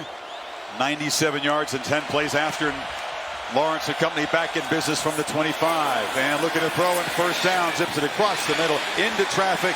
Flags down immediately. They try to get the ball to Higgins, who's returned to the game. Yeah, we talked at halftime. Chris thought maybe they would look at him. Maybe there's a chance to come back into the boundary. Damon Arnett with that left hand trying to jam him, slow him down. Grabs onto that jersey. Official sees it. The right call is made, but for a Clemson fan to see 5 back out there to start this second half is big, because now you can move Justyn Ross back to the field. Defense number 3. Buckeye defenders Penalty will place the ball. probably thought, hey, we don't have to worry about Higgins the rest of the night. The guy was a 1,000-yard receiver, 13 touchdown receptions. Looks to be good to go. That's a big relief. And a tough matchup. It's 6'4", 215 pounds. Has played in a lot of big games. Has to win in the boundary one-on-one for this offense to really be effective. Higgins with a touchdown catch in his last 4 postseason games. And now it's ETN busting loose. Quick burst for 7. Trying to get him loose. They had a hard time doing that in the first half. This time, remember I talked about these coaching staffs are as good as you're going to see in-game adjustments. They want to get him outside, away from that battle in the interior between the tackles where Ohio State has been dominating. Get him out on the edge.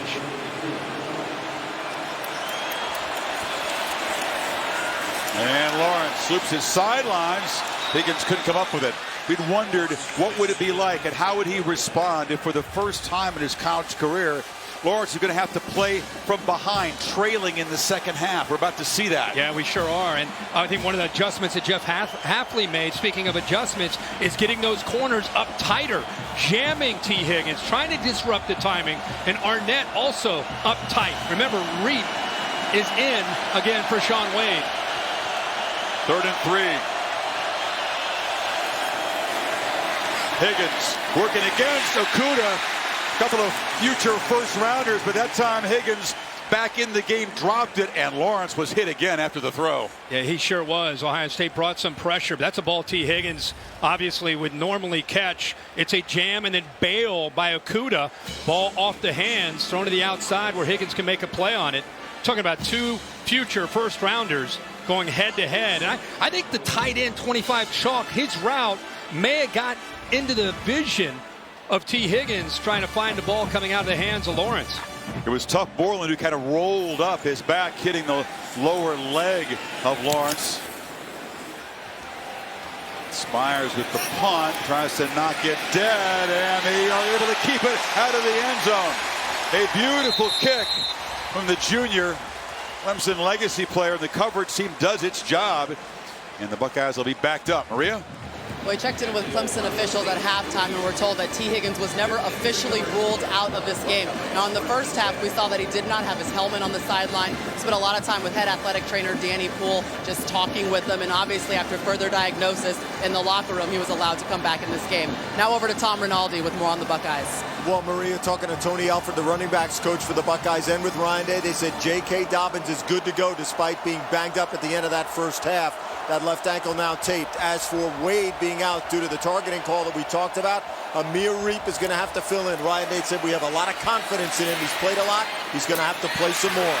Fields throwing from his end zone, completes the pass to Victor, who's got first down across the 15. And again, Ryan Day, he is not going to change. Tommy asked him coming off, what do you need to do? And he basically was saying, let's just keep doing the same thing. You got to execute better. But Dobbins is down. He is. Dobbins is in the opposite side of the field from where the play is. You can see the heavy tape on the left ankle that Tom talked about. Let's take a look at what happened on this play. Just nobody touches him. He tried to, first time he probably had to move his body that way and felt something clearly that was not allowing him to continue, and he's walking off the field right now in the opposite direction of the bench into the locker room. Yeah, he's going right to the nearest tunnel, it appears, and the man who exploded for 2 long runs in the first half but had a chance of pass receptions to perhaps build the lead. This is an awful sight for Ohio State fans. Yeah, Shaun Wade already out. Now you lose potentially J.K. Dobbins, who is a superstar for this offense. Master Teague now steps in. Teague, a freshman from Tennessee, averaged more than 6 per carry this season. He's no slouch, but he's no J.K. More of a physical runner. Nothing there on first down. What you lose is that ability to explode. You saw that in the first half with J.K. Dobbins. He can hit a crease and immediately have that acceleration to get into that second, third level of a defense.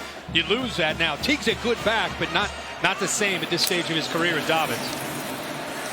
Fields sets up, delivers a strike to Hill, and makes a sliding catch out near the 40. Another accurate throw from Fields. Yeah, he has to squeeze this in behind the safety who's cheating up.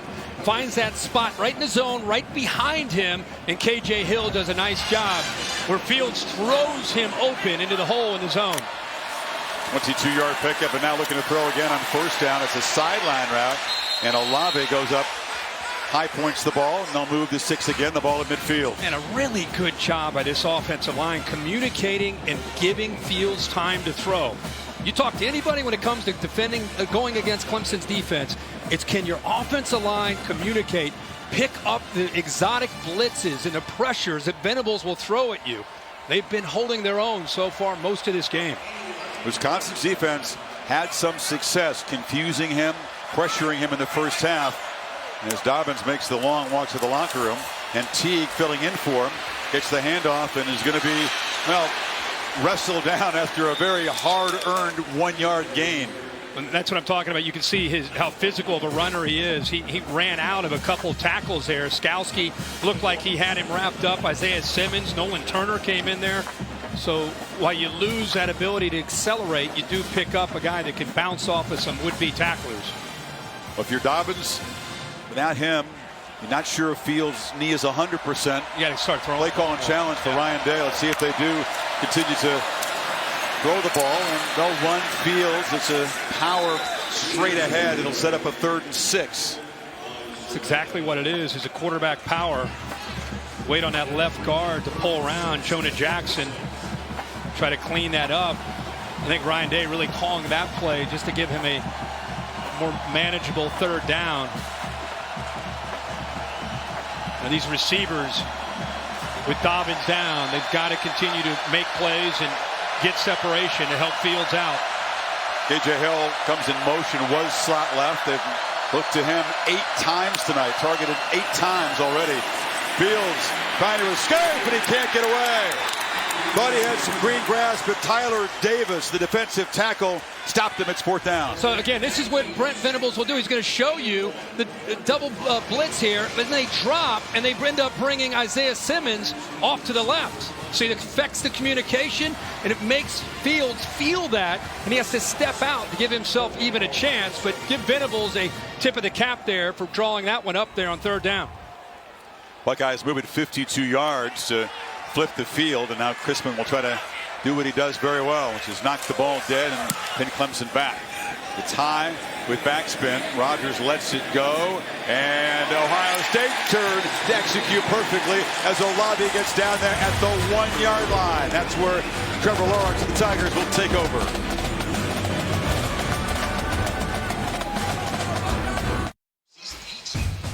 The PlayStation player impact ratings. No tackles yet for Chase Young. He has 1 quarterback pressure right there against Lawrence. It's almost like he's just a step off of being able to get to Trevor Lawrence. He's not been able to make the impact yet in this game, but you can see how close he is. Lawrence doing a good job of feeling that, getting the ball out quick. Boy, they are pinned deep in their own territory here.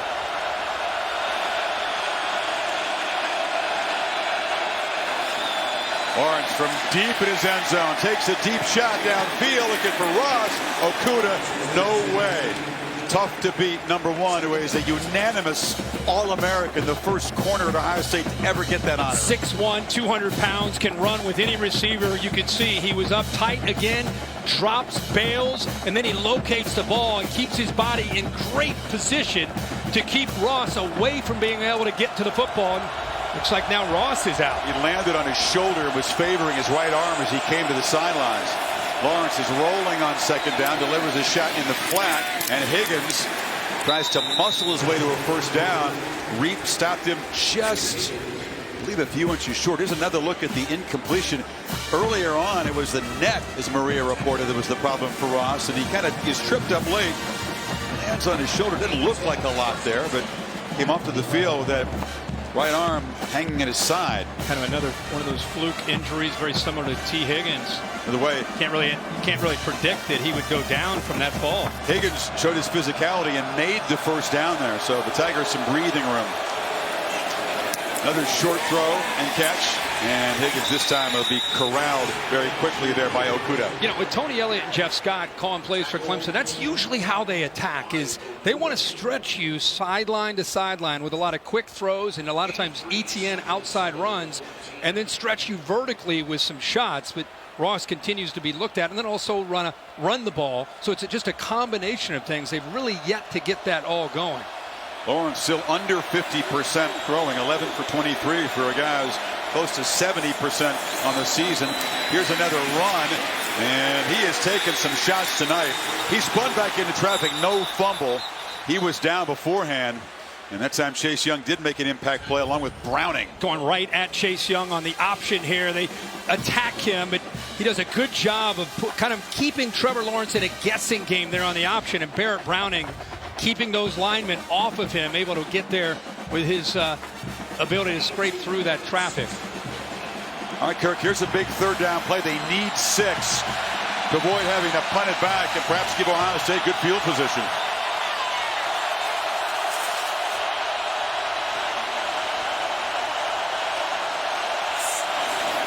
From the pocket, Lawrence has protection, looking downfield, trying to get it to Amari Rodgers. Close coverage by Reap, who does his job, and it's 4th down. Well, they went after Reap. Again, Reap in for Shaun Wade. It was more about the matchup, but a very low percentage throw here by Clemson. A good coverage by Reap. I mean, he is in phase, stride for stride, stays on top, and then does a good job of looking back at the quarterback to locate the football. And Rodgers, who battled so hard to come back from an ACL in the spring, one of the Clemson's best receivers with yards after the catch, has been held in check tonight. Spires to punt. Wilson standing at his 45. Buckeyes come after it, and they knock the punter down. Now we'll see if it's a 5 or a 15-yard penalty. If it's the 5-yarder, it wouldn't be a first down. But if it's another Ohio State personal foul, it could be another crucial mistake. It looked like a personal foul to me. I don't think he ran into him Agreed. at all. Personal foul, roughing the kicker, defense number 26. 15-yard penalty for the previous 5. Yeah. That's Cameron Automatic Brown, first down. backup corner. Another mental mistake, and Clemson's drive is now prolonged. That's right. Olave, Cameron Brown, Ohio State dials up the pressure with Clemson pinned back deep by their own end zone. The AT&T pylon cam showing you the contact there, and that is not running in to the punter. 7th penalty in Ohio State. Another major penalty, and now the Tigers are set up at the 30-yard line. Remember, the third down play with the targeting call gave them a first down. It would have been 4th down. Now they catch a break here on this punt to keep another drive alive. The Fields has to wait. Justyn Ross, by the way, back in the game. And this is Dixon spinning free. Cut it back. And a productive gain out near midfield for Lynn J. Dixon. Watch again. Landers gets in, and what a good job by Dixon. Feeling that, putting his foot in the ground, cuts back the other way. This play's designed to run to the left, but because of the penetration by the interior, 67 Landers, he decides to put his foot in the ground and cut all the way back and picks up big yards. Another Ohio State player. That's now. Jeff Okudah, the unanimous All-American corner. It's a test for this defense. They thought they were off the field. They were. Now suddenly having to try to keep Lawrence at bay. This season, keep your scores in the PlayStation Fiesta Bowl, brought to you by AT&T. Allstate, reminding you that football season is mayhem. And Samsung QLED TV. Watch the CFP National Championship in 4K for the first time ever.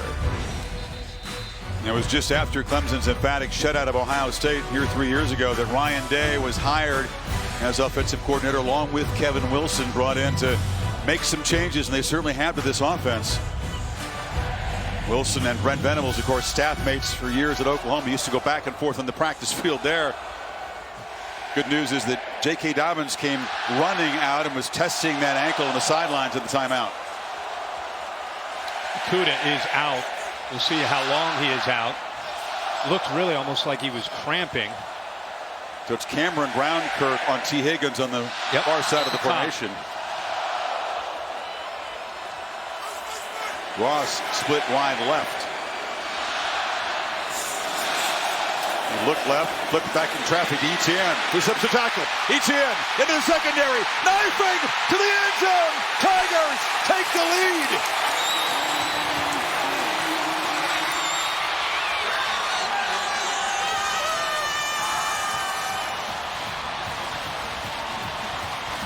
Remember, 53 yards. Etienne, they can't get him out running the ball, so they try to get him in the passing game. Malik Harrison has him. You can see Simpson gets out there, but now he's in the open field. Great blocks downfield by these wide receivers. Overton 14 with a big block. You can see 76, the center Pollard way downfield. And Travis Etienne is as explosive as any running back in college football. And when he's got room and starts to run downhill, look out. Not a big impact as a runner tonight, but as a receiver, an electric play. And once again, an Ohio State major penalty. The roughing the punter call against Brown gives new life to the Tigers offense, and they go 99 yards for a touchdown to take their first lead tonight, 21-16 for the defending champions.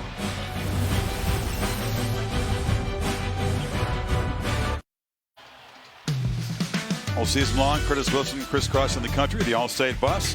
What's your All-State mayhem moments? Well, because LSU won today, I figured we'd look at the LSU Tigers early in the year, September 7th. This is when we learned that Joe Burrow and the LSU Tigers were different. On the road, in a competitive game, in a tough atmosphere, they call a pass instead of working the clock and running the ball. Aggressive mindset paid off for them and really set the tone for an incredible 2019 year for Burrow and the Tigers. 493, threw for 7, ran for 1. It was here in this field against UCF in last year's Fiesta Bowl when Many believe that the Joe Burrow legend was born. Tough comeback win. Tom Rinaldi, what can you tell us about J.K. Dobbins' status? Chris, athletic training staff said Dobbins went to the locker room, took the shoe off, had it retaped, would not be ruled out of this game, was going to do all he could to return, and there he is jogging back to be a part of this next offensive series. J.K. Dobbins, a gamer, giving it all he can. They did not specify the nature of the injury, Chris, but we certainly could see the heavy tape on that left ankle. Yeah, it was a non-contact situation. He slumped to the turf and headed to the locker room and has come back looking like a new man. Ohio State down for the first time tonight. They fake it to Dobbins. Fields, a long throw, sidelines, almost intercepted. Darian Kendrick was in tight coverage against Mack and thinks he should have had it. Well, that is a long throw and really good coverage by Kendrick, who is anticipating that comeback. Does a good job of turning around. He does everything perfect. That is outstanding coverage and a long throw. He's able to react to it. Just gets his right hand on the ball and unable to come up with that interception. But, man, that was good coverage. Receiver who wasn't sure he wanted to play defensive back, but decided to go along with the coach's request. High school quarterback, tremendous athlete. Sometimes they bring this corner blitz here. I think Ohio State's sensing that. Venables loves to bring the corner off the boundary. And by making that move, Day will spend a timeout in the first of the second half. Midway, third quarter. It's Clemson in front now by 5.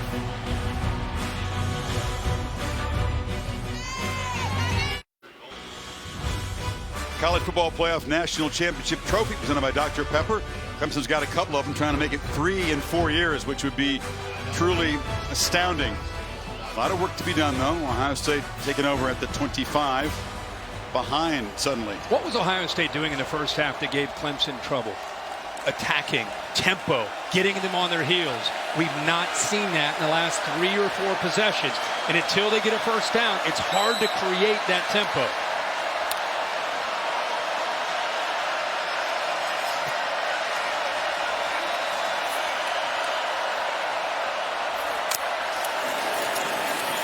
Dobbins testing that ankle, runs left, lowers his head and gains 2. They are really attacking the line of scrimmage right now. I think they're feeling confident about the matchups on the outside. Terrell on one side, Kendrick on the other, frees up their safeties and backers to try to attack downhill, especially on early downs. Then it gets Venables to third down, where he gets creative and tries to affect the O-line and the quarterback.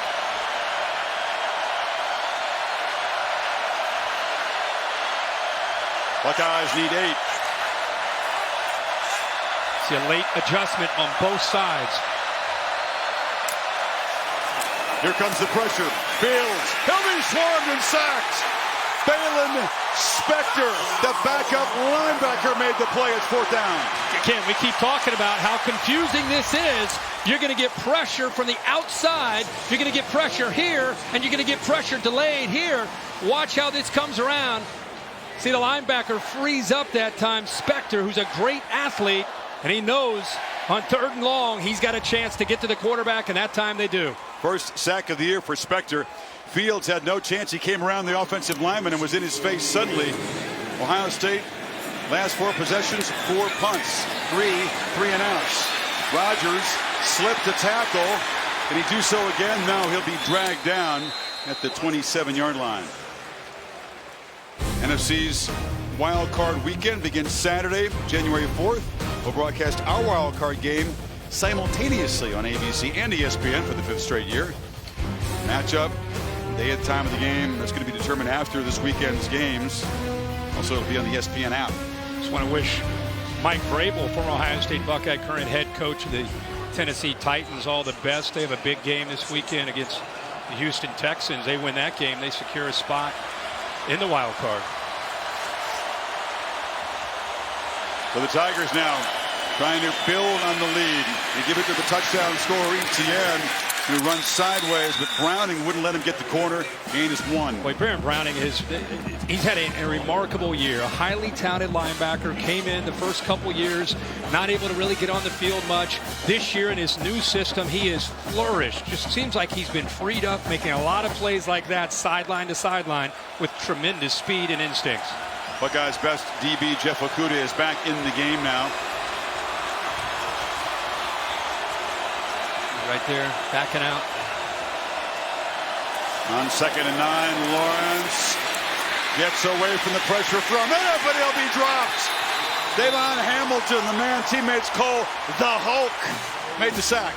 Well, he has had a great year himself on the interior. You know, you always get caught up in watching this, but he goes around Carman, and it frees up the interior to eventually get there. Carman does a good job of forcing Chase Young to the outside, but the push in the middle and good coverage downfield. Eventually, the big fella, Davon Hamilton, gets home. He looks like the Hulk, doesn't he? He does. But he moves quick. 310 pounds out of Pickerington, Ohio. Now Young hoping to make his first impact play, knocking down the quarterback in that three-point stance on 3rd and 19. Lawrence. Young was getting close, and the pass is complete and fumbled. And the Buckeyes pick it up. And barreling into the end zone is Jordan Fuller. They called it a catch and a fumble and a scoop and score. That'll be reviewed, but a potential game-changing play for the Scarlet and Gray now. The one question is, was he bobbling the ball is the one question. That's what they're going to probably take a peek at. Was he bobbling this football, or did he have possession? Akuda, tight coverage. Ooh, I don't know. Boy, he's holding on to that football. He has possession of that ball. That's a catch. On the field with a catch, a fumble, and return for a touchdown. The previous play is under review. I think he had it long enough. I agree. And Akuda getting that long arm out there. That's why he's frustrated he didn't win the Thorpe Award. He felt he was the best defensive back in the country this year. Absolutely, and he's very deserving to think that. How about the long arms? We talked all week the matchup, the Ohio State corners against the Clemson wide receivers and the length. Akuda knocks that ball loose, and the safety, Jordan Fuller, right there to pick it up for the touchdown. Here's real speed to give you an idea what they're looking at. And because the ball wasn't bobbled, that's a possession and a fumble in my mind, Bill. I'm going to respectfully disagree with you. He did not have time to make a football move. When we look at these things in slow motion, you can make anything look like a catch. Yeah. At regular speed, he did not finish the process of the catch. I have an incomplete. Viewers are always confused. A football move. He took what a is a couple of football steps move? with the ball. I want to see him turn upfield, take some steps. I want to see him dive. I don't see enough on this turn. When he's hitting, the ball comes out. I have an incomplete pass. Let's look at this view right here. Boy, I'm glad I'm not in that replay booth making that call. Well, I don't know how you guys do it. I mean, that looks like he took 3 steps. Real speed, Bill, is very different from replay. This is a replay review. Are you saying they're not going to take into account what it looked like in slow motion? I want to take and look at slow motion when we're talking about a foot at the sideline or the end line. But when we're talking about the ball's in, he's being hit, I want to see that at real speed. But again, it was ruled on the field a catch and the fumble, so they have to see 100% that it overturns it. Indisputable video evidence has to reverse it. What a massive review for this SEC crew. Gerald Hodges and the 3 folks in the replay center. After further review, the pass is ruled as incomplete. Therefore, it will be 4th and 19 at the 20-yard line. Well, Bill, they agree with you, and a massive overturn here. Bill, good call there. I thought, you look at it again in real speed. Bill makes a lot of great points that I don't understand. I'm not an official. I mean, that looks like a football move to me with taking 2 or 3 steps. But, Bill, you make a lot of great points. You understand the rules a lot better than we do. But, man, oh, man, that looks like he has caught that ball and fumbled it. That was a 3rd down play and will force Clemson to punt the football. But Ohio State had the call on the field, stood, would have the lead right now.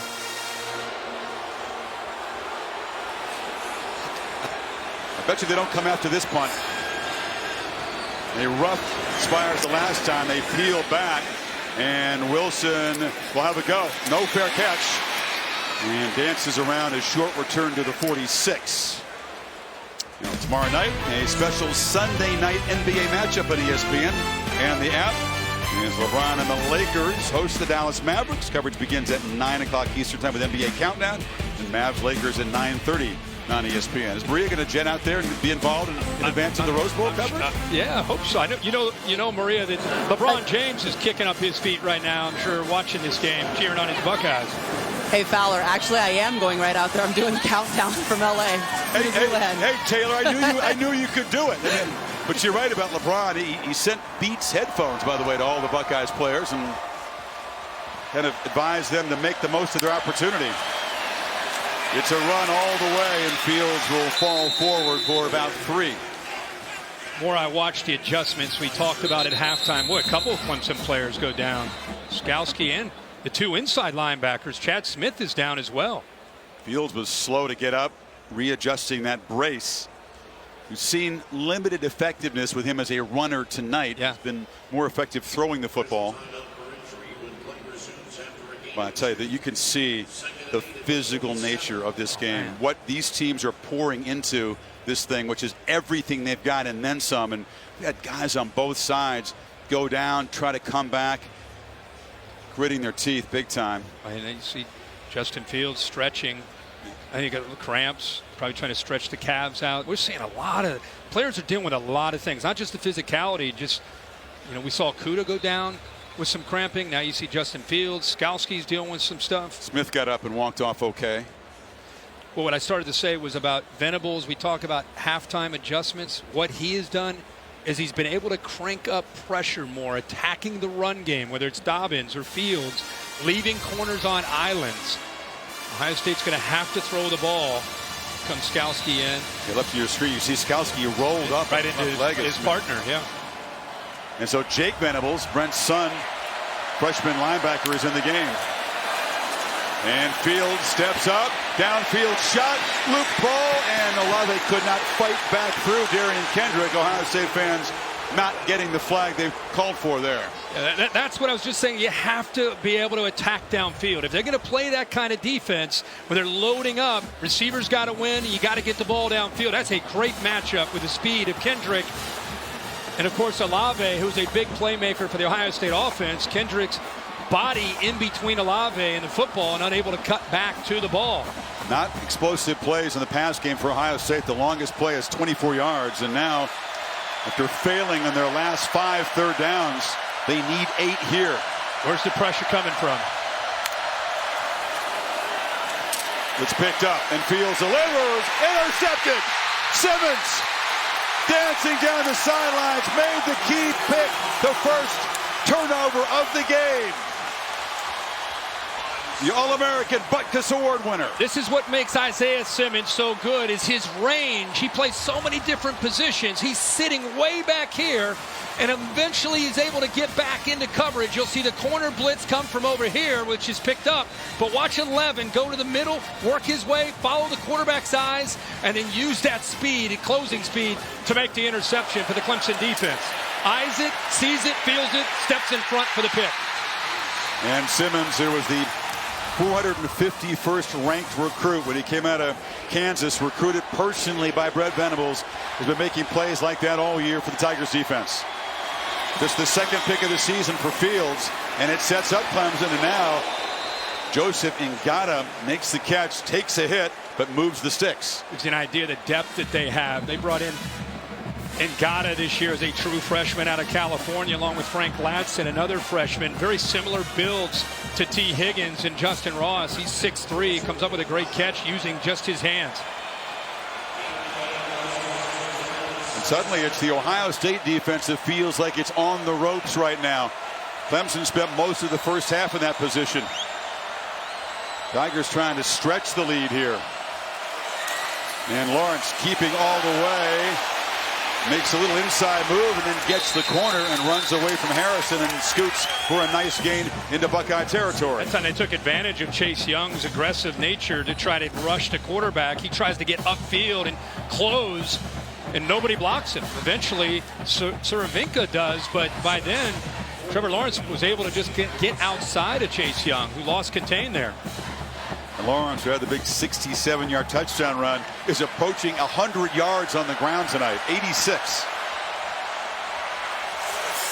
They fake it to Dixon. They flip it short. Higgins in traffic is hit immediately and dropped for a loss after the catch by Harrison. Surprised they went back into the boundary where there's just not a lot of real estate, not a lot of room to run for the receiver. They create that stack look, to free up the second receiver who's on the back side of the front receiver to try to get him freed up to make a play, but just nowhere for Higgins to go with great speed in pursuit there by the Buckeye defense. What's the call here now, Kirk? 3rd and 6 for the Tigers offense. Again, you got to rely on the quarterback because he can run it. Give him a play where he's got the threat to make a read and make the throw, or pull it down and take off and go. Dabo Swinney wants to call a timeout. Had 3 receivers bunched to the right, but the play clock was winding down, and Dabo's sensing the importance of this 3rd down. Again, they've got the Ohio State defense sort of on their heels, and Clemson chance to stretch the lead. 21 unanswered points here, and you just had a feeling that the red zone opportunities where the Tigers defense stepped up, forced field goals was going to be a huge role, and then of course penalties have played a massive role for Ohio State. You get to this point in the season, and it's a big-time playoff game with so much at stake. You look at the two teams on paper. Everybody all week, what do you think? What's going to happen? This is kind of what you thought. Ebb and flow, momentum changes both sides. Who at the end of the day is going to be able to capture and take advantage and capitalize on most of their opportunities? Right now, Clemson's starting to have that momentum. It's a long way from being over. It's turnovers are out there, field position, which quarterback can make a play, which receiver can get separation. Big plays are ultimately going to decide the outcome of the game. Very different semifinal from the first one in Atlanta when LSU basically knocked out Oklahoma in the first quarter. Joe Burrow throwing for 7 touchdowns, all in the first half, running for 1. This one very much up for grabs. 10 defenders up tight within 5 yards of the line of scrimmage, just one safety back deep. And they bring pressure and they get him. Baron Browning from the linebacker position, and the Buckeye defense makes a crucial stop. Well, they move Chase Young to the inside and bring Baron Browning. Chase Young is here. Baron Browning, the linebacker, here on 3rd down, and they can't double team Chase Young. It's one-on-one with Baron Browning. He's able to get there. Chase Young as well, and a good call there by Jeff Hafley, moving Chase Young around. Hafley said the faster the game, the bigger the role for Baron Browning. It's a fast-moving game right now, and number 5 makes a huge play. 3rd sack for the Ohio State defense, adding to their impressive total.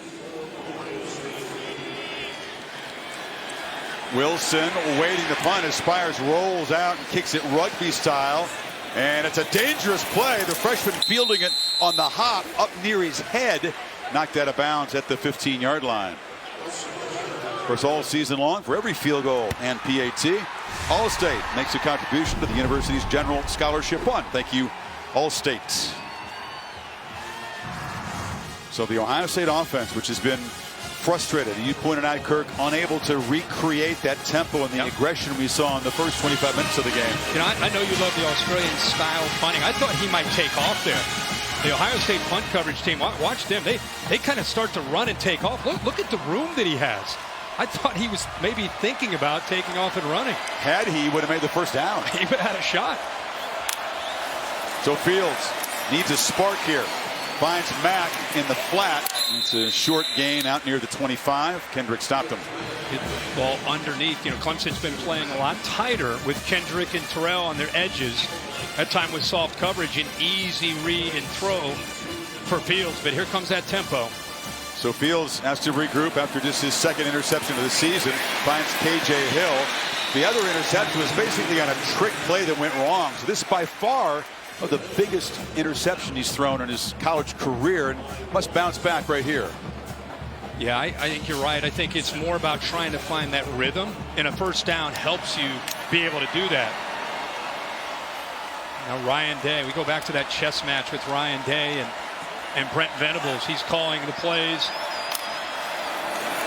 Dobbins running right, makes a cut, runs out of a tackle, and falls forward for about 5. You can see the difference between he and Master Teague, who came in for him when he went out with that ankle that's taped up. Just at such a different level of quickness that this Clemson defense has to deal with. Master Teague has a bright future, just a young player, but Dobbins, one of the top backs in the country. Pump fake for Fields, who wanted to look downfield, checks it down to Hill, who is going to step out of bounds short of the marker by about 4 yards. It'll be third down, final 30 seconds of the third quarter. Yeah, Nolan Turner did not catch that bait. He tried to go with a quick pump to KJ Hill and thought the defense might react up, but Turner stayed back, which is good discipline by him, and it forces Fields to just dump it down to KJ Hill. I mean, they have had pressure dealing with these third downs. All these guys are in play on who's coming and who's dropping. Fields and a whistle before the snap. And a false start will back him up. So this will be third now and 9 yards to go. False start. Offense number 17. 5-yard penalty. It remains third down. It's the receiver Olave. Ohio State Kirk just 4 for 13 on third downs. Clemson's made life miserable for opponents all season long. They're one of the best in the country and have been for a number of years with Brent Venables. It's his specialty. He said they work harder on third down than anything during the week to prepare for an opponent. And it changes every week. You can't really get a feel for it because it's a different package every week. And the third and long play will be the first play of the final quarter with a spot in the championship game on the line. Clemson leads by 5. You're watching the PlayStation Fiesta Bowl on ESPN.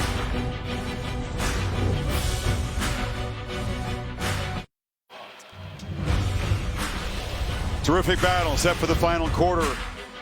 College football playoff semifinal number 2 at the PlayStation Fiesta Bowl. 16 straight for Ohio State. 21 in a row for Clemson, including the only points in the third quarter. And Dabo Swinney's team hoping to get the football back if they can stop Ohio State on this 3rd and 9. Josh Myers, the center for Ohio State. You can see him pointing right now. He and Justin Fields trying to get on the same page on these third downs. He's ultimately affecting the protection, which way to slide, who they try to account for. It's very challenging when Clemson shows blitz one way. Sometimes they come, sometimes they drop and come from the other direction. We sat down with him the other day, and he said, man, it's like preparing for a final because there's just so much to prepare for. If they disagree, the quarterback gets his say of the correct protection, by the way. They're showing blitz right up the A-gap. Right here, Simmons on one side there. Instead, they peel back, and Fields has time. And surveys and dumps it down to Dobbins, who makes the catch and scoots for a first down out near midfield. You know, a great job by the offensive line, not being fooled. Simmons drops out of there. Muse does as well. His eyes affect Muse right here. That makes Muse work to the middle, and then late he comes to the outside. But by looking into the middle of that defense, Tanner Muse reacted to that, opened up that left boundary for the check down there to J.K. Dobbins for the first. Spotted out at the 43. Finally, they convert on third down. There's been a drought. Fields looking to throw on first down. Here comes the blitz. They can't get him to the ground yet, but then he slips. Instant pressure. Skalski came flying in there. Fields had just a second to regroup, but couldn't get away from Spector and Foster. Yeah, they do a good job of bringing Skalski. Dobbins is trying to find out where to chip, where to help out. And right there, I thought Fields might just take off and go, but the hesitation allows the rest of that defense to be able to corral him. Nice job by Dobbins there. Now Fields has got to get out of there. This defense is too fast to wait. You either got to get rid of the ball or take off and go. Did you say take off or just throw it out of bounds? Instead, it's a 5-yard loss. And they come after him again. From the pocket, trying to escape, looking to launch, fires sideline. Nice hands catch made by Victor right at the marker. That's why you do all those drills as a wide receiver. That's what separates great receivers and veteran receivers is ability to use your hands. And with his length, he's able to make that catch. After the first down, they're playing with tempo. Long throw to Mack, who cuts back, takes a shot, and knocked down for 9. They're trying to get that aggressive tempo going. Trying to go tempo, and you know what? Venables is not pulling back from his pressure. Blitzed again that time, so it's kind of tempo against tempo. But you notice Ohio State starting to gain some momentum here in the way they're attacking. 2nd and 1. It's Dobbins, who cuts it back and plows for a first down inside the 35. Just for people that understand that when you go tempo like that, not only is it hard to get lined up, you have to communicate the call and make sure everybody is on the same page defensively. And because you're thinking so much, you lose a little bit of that speed and a little bit of that downhill play. On first down, they dump it down to Dobbins. Dobbins against Simmons, who's just able to force him out. That's great athlete versus great athlete. They pick up 7. And Skalski actually has J.K. Dobbins, but because of the way they're blitzing those two inside linebackers, nobody there to pick up J.K. Dobbins, who leaks out of the backfield. We've seen that a couple times now where he's been on this drive, been able to work out of the backfield, and Fields, nobody open downfield, so he's checked down to an open open running back. Buckeyes made subs that allows Clemson to do the same, so both teams kind of taking a breather here as Dobbins limps again. Boy, he's leaving it out on the field tonight. Teague in the game on 2nd 4. Fake run, looking to throw. No one was open. The Tigers were not fighting. So 3rd down coming up. Yeah, you might be thinking, what the heck is he doing there? He's just trying to sink and show that he is running, trying to get the safeties and the linebackers to bite on that. But Chris, you're right. They sat back, weren't biting that at all. Nobody open. He just throws it away, which is a smart call there. Now they got a shot here on 3rd down and 4. Got Dobbins back in the game. How much rest, right? Limping over there, you got to come back in on a big down. Instead of digging deep on both sides. And it's Dobbins trying to push forward on that Gippy angle. Did not get there. Foster has played a whale of a game, the backup defensive end. And it's 4th down and a long yard. And that's one that Justin Fields would probably love to pull on its own read. The end collapsed down. If he pulled that, he walks for a 1st down. Day not hesitating. And on 4th down, Fields again tries to bait the defense. Throws it good. Touchdown, Olave. And OSU reclaims the lead. Well, they got a matchup that they wanted in a gutsy play call by Ryan Day. Nolan Turner, who's a great safety, but he's matched up one-on-one against Ohio State, maybe their best route runner, and Chris Olave. It's a mismatch. You can see he gets that separation, and a good throw by Fields as he leads him into the end zone. But well-designed play to get Olave matched up against Nolan Turner.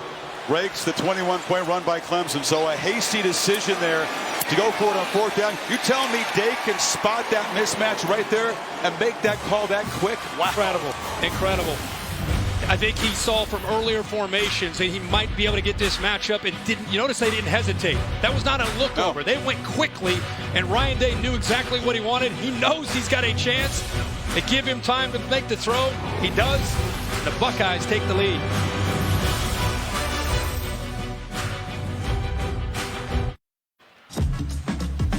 Aerial coverage provided by Goodyear. The best part of every kickoff is the drive that comes next. Go further with Goodyear. More driven. Much like the early touchdown drive, Fields was in a beautiful rhythm on that drive. 8 for 9, 83 yards, and a 23-yard strike to Olave on a 4th and 1. They didn't go for 2. Surprising. Kick the PAT to keep the lead at 2. Don't know the reasoning behind that from Ryan Day. And the kickoff is hammered out of the back of the end zone. Another look at the touchdown. I go back to Justin Fields, 4th and 1. Everybody's thinking run. Clemson has 9 guys up here close to the line of scrimmage. But watch the eyes of Justin Fields. He sees the matchup right now. He moves the tight end over Ruckert. Now he knows he's got a matchup with Olave. Patient. It's just a one-on-one matchup. Backyard football. Make the throw. There's no safeties there. You got a safety on an island with everybody anticipating a run on 4th and 1, and a great throw, great execution.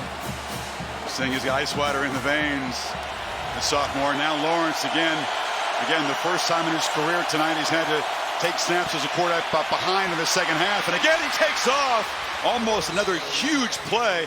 Finally, Fuller able to corral him, but it's a 1st down across the 40. You know, a lot of people probably watching saying, why aren't they running ETN more? It's because you get numbers. It's an advantage. ETN becomes a blocker, and if Ohio State doesn't bring people down inside the box to defend quarterback run, he has room, and he's a capable runner, as you've seen tonight. 14 rushes at 94 yards.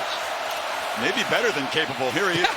Did you think that Lawrence would have more than double the rushing yards compared to Travis Etienne into the 4th quarter of this game? I thought he'd run it about 15 times tonight, but I didn't think he'd have more than Etienne. He takes another hit here. But again, he's showing the toughness to be able to handle that. That time it's Warner who hits him.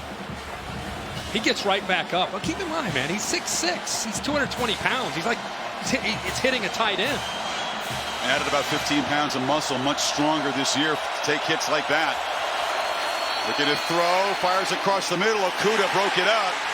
Got that left arm in front of Higgins, and Young knocked down the quarterback that time. Yeah, Young finally gets there, forces the ball out a little bit earlier maybe, but this the matchup. Okudah and those long arms against T. Higgins, gets away with a little hold there, but is able to knock that ball away. I was talking to Bill Lamond. You can grab a jersey as a defender as long as you don't really tug or impede him from running and jumping. That felt like borderline there. And now it sets up 3rd and 9. Chase Young way out here. They bring late pressure, completion to Ross, but they swarm him. He stopped way short of the first down by Josh Proctor, and now it's 4th down. Jeff Hafley rally to the football, leverage the ball, keep everything in front, and make a tackle. Here's Ross again, man, who's had a rough night dealing with injuries. Down for the 3rd time. They brought the same blitz that Shaun Wade blitzed and got to him and got thrown out for a targeting call. This time it just makes him get the ball out quick. And you can see all those scarlet jerseys rallying to the ball. Yeah, 3 Buckeyes getting Ross to the ground is kind of bent in half. It was a neck, it was a shoulder earlier tonight. All kind of dudes paying the price. John Simpson, the guard, limping around as Ross makes his way to the sideline. Yeah, I can't remember a playoff game that had this many players deep into the game that are dealing with a variety of injuries and fighting through them. It tells you what's at stake here and what these guys are fighting for. So Lawrence unable to produce on that drive, and now Ohio State will get the football back. Wilson way back at his 14-yard line. You'd expect a less aggressive approach after that critical roughing the punter penalty prolonged the drive that ended up in a Clemson touchdown. They don't come after it this time, and Spires rolls and kicks his rugby punt line drive, so they've used that a couple of times now. Very effective. It's going to roll dead way down at the 11-yard line. 10 minutes to play in Glendale. Buckeyes up by 2.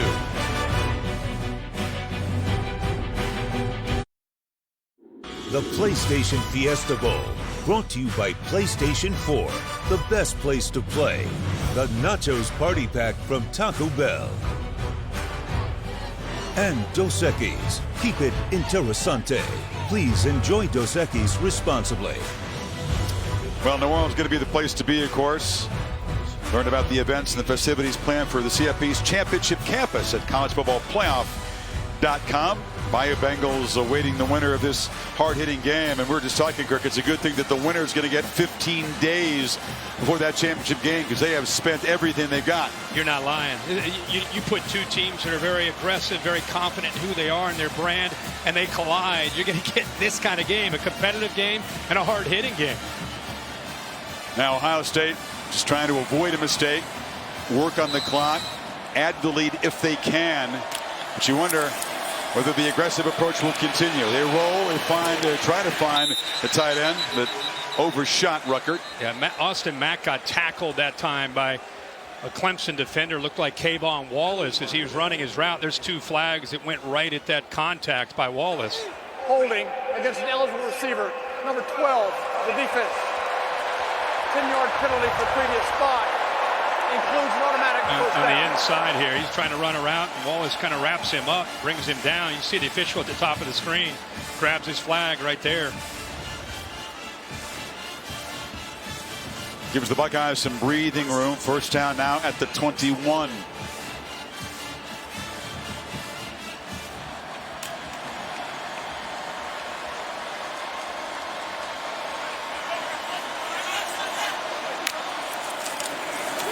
Dobbins worms his way, powers his way, muscles his way for a first down.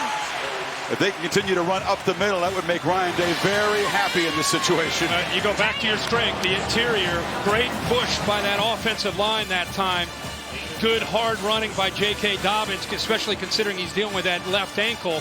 But that was a surge from the middle and a good push for the first down.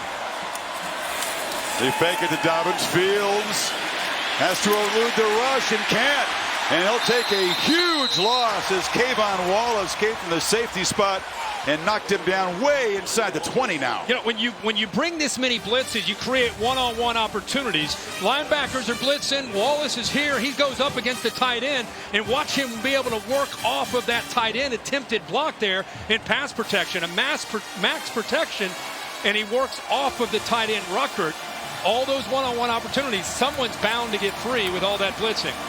Remember that play, an 11-yard loss on first down. Now Fields looking to take a downfield shot. Olave broke the route off, and it's intercepted by Kendrick. Flags are down as Kendrick weaves his way for a return into Ohio State territory. Still running, and now steps out at the 31. Now we'll check the flag on the far side of the field. He grabbed a hold of you can see Ryan Davis right in front of the Ohio State bench. He grabbed a hold of Olave. That's what made Olave quit on the route. Then he saw the football in the air, but this will come back and give Ohio State a first down. Holding against an eligible receiver, number 1 of the defense. 10-yard penalty for previous spot. I've seen Ohio State penalties be important for Clemson. Now a couple of Tigers penalties on this drive. It's a good matchup. Olave scored the last touchdown, and you can see that kind of a little stutter and go. He grabs a hold of him. A no-brainer there for the official.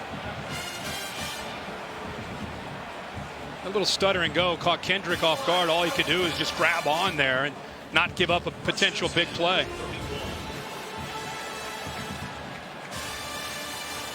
Ball moved to the 31.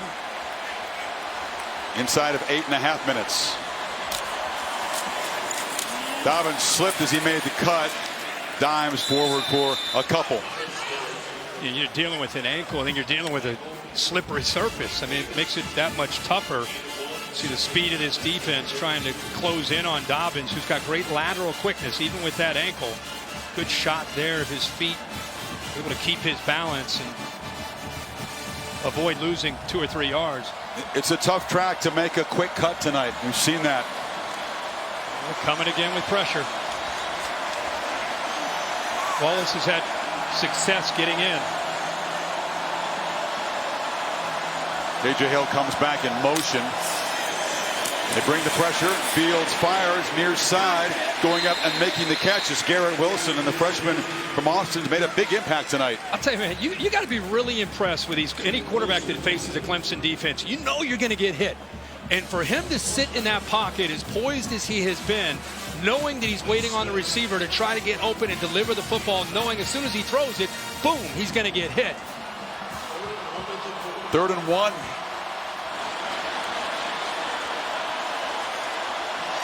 And trying to sneak it is Fields. They're going to spot him right near the 41. Buckeyes signaling first down, but this is very close. At first, it didn't look like he had it. Initially, the freshman Tyler Davis pushed back Josh Myers, but it was a second effort that gives him a chance here. Why? See Davis push it back. He's not going anywhere. Then, that second and third effort gets him there enough for the first down. They are moving the sticks. Fields, an incredibly strong lower body. It's hard to appreciate on TV, but I promise you. You're right about that. Notice that tempo that's been successful for them so much tonight is put on the shelf. Now it's more about working that clock with that 2-point lead. Already 2 penalty has created first downs. The Buckeyes have been able to move it 30 yards so far, take almost 3 minutes off the clock. Dobbins cuts back into the middle, and he's dropped by Tanner Muse for a gain of 2. A great career Tanner Muse has had. I know Clemson fans love watching him play. Number 19, 6'2", 230 pounds, really plays downhill as a safety, almost at times like a linebacker in run support. Had some picks early this season, actually leads the team with 4 interceptions, all ACC safety. But late in a game like this, with Ohio State's run the ball, he and Isaiah Simmons both there in the middle will be coming downhill quite a bit.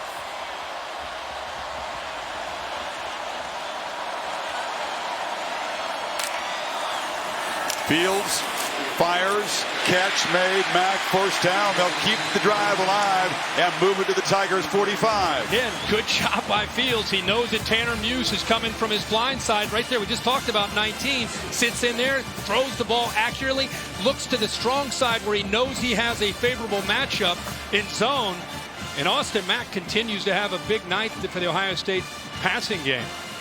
These quarterbacks, both from the state of Georgia, 20 miles apart, both tremendous regular seasons. All the attributes, the physical skill set means very little without toughness. And both Lawrence and Fields have shown some tremendous physical and mental toughness tonight. Yep.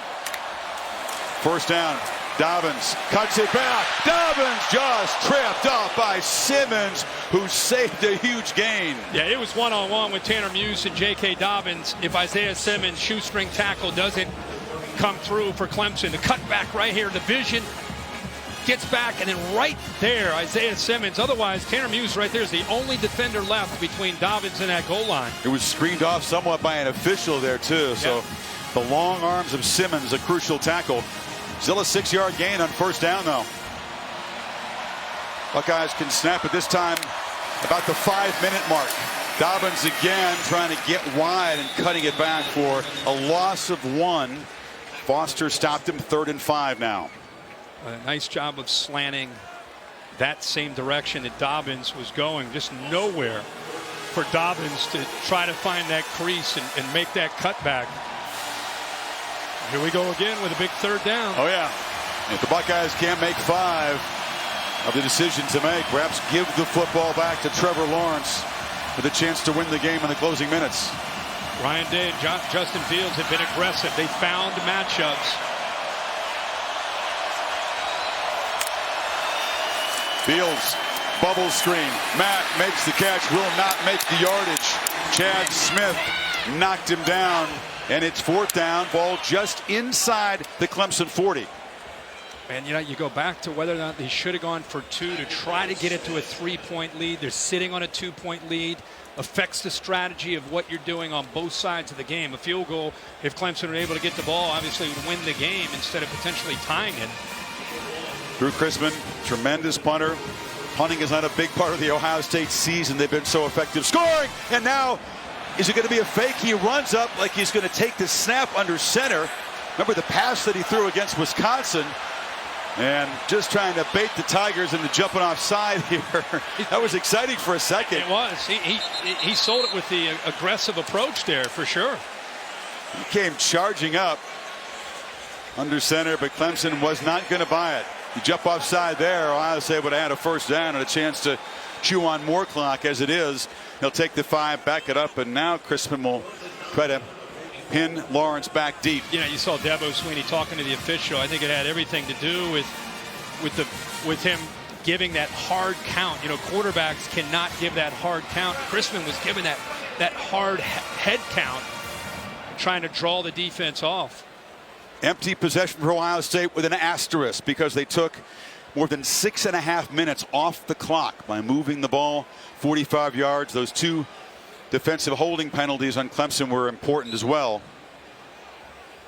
And let's see if Crispin can execute perfectly again and give the Tigers a very long field to try to drive for a potential go-ahead field goal. Hit very high with backspin. The coverage team trots down there, and it actually bounced off a Clemson Tiger. It hit Kendrick. He was fortunate to maintain control. Wow. From the 6, T-Law takes over.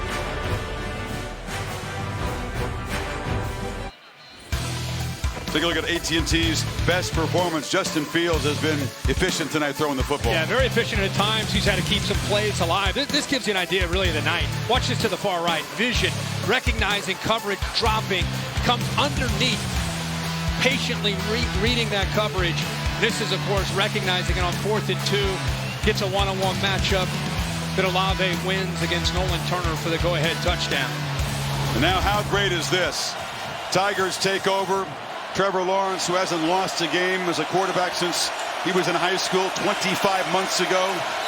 Clemson with a 28-game winning streak on the line, but just needing a field goal to take the lead. And it's Ross on a slant, and he muscles for a first down across the 15. Yeah, that play has not been there because of Okudah making great plays against Ross, and at times T. Higgins. His long arms, he's been able to reach around and knock those balls away that time. A quick throw did not allow Okudah time to jump that. Tight coverage from Ohio State. Lawrence again takes off, takes a shot, makes another first down. When he gets going downhill at 6'6", 220, he is a handful. He's delivering the blow to the oncoming tackler, the safety, that time Josh Proctor, who is a big hitter for Ohio State, 41. Team that's been so dominant. They've delivered first and second round knockouts under serious duress. They fake it to Etienne. Lawrence steps up and delivers a strike across the middle. And it's Amari Rodgers who's still running. And he's down inside the 35. Waited all night to make a big play. Chris, really interesting here to watch the quarterback work from his left and then patiently work through his progressions to his right. Watch his head. Eventually sees it's cover 3, sees the soft spot in the zone, and Rodgers works his way into that soft spot between the linebacker and the safety. And because he had the time to throw, he's able to recognize his third option. Got 38 yards on his first catch tonight. They're already in fringe field goal range. And Lawrence, thought one, dumps it over the middle. Etienne in space. Etienne to the 10, Reeves, touchdown Tigers!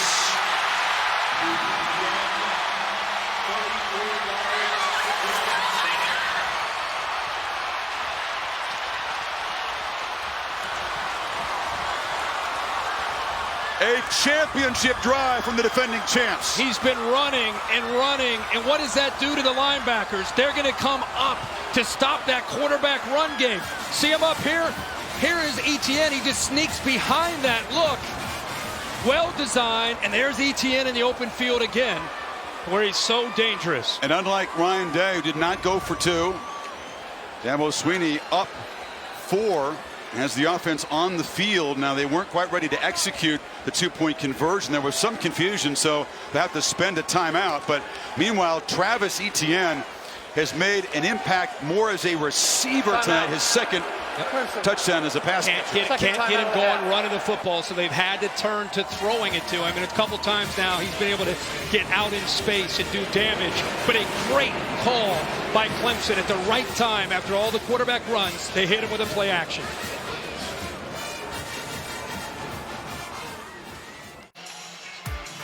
Goodyear providing aerial coverage, recognizing those who strive to rise above the rest. Goodyear, more driven. The Ford post-game show coming up, including the trophy presentation here at the PlayStation Fiesta Bowl. Off Etienne's second touchdown reception, the Tigers go for a 2-point conversion for the first time in 26 games. Not something they normally have to do, trying to build the lead to 6 inside of a minute 50. 94-yard touchdown drive on 4 plays. Empty backfield. Lawrence flushed, chased, fires to the end zone. Catch made by Higgins, and they convert the 2 and build the lead to 6. Once again, poise from Lawrence, who on the move found his favorite target. And you might be thinking, what's the point? You know, you kick the extra point, you go up 4, you end up kicking, or go up 5, you end up going with the 2-pointer, you go up by 6. And the thing that's important to understand is if Ohio State scores a touchdown, they still have to kick an extra point. So it's better to be up by 6. Good job of improvising, holding onto that ball, giving T. Higgins a chance to work away from Okudah. There's that matchup again, 5 against 1. This time Higgins wins that battle. It's a long way from over. We still have some time, and Ohio State with 2 timeouts. We saw Trevor Lawrence answer the call. Now Justin Fields, who's had a great year, gets his chance. And the 2 quarterbacks again who grew up 20 miles apart in Georgia. Lawrence, after a dominant season, tested, severely tested, and responding in that drive as a runner and a passer. And now Fields trying to stretch out those legs and put the Buckeyes in position to perhaps claim a victory and set themselves up for a championship game spot. And they'll have to begin from the 25-yard line, needing 75 yards. And here comes Justin Fields. Justin Fields and especially Ryan Day pride themselves on their 2-minute. I talked to Brent Venables and I said, when we talked to the players from Clemson, who wins when you go good against good in a 2-minute?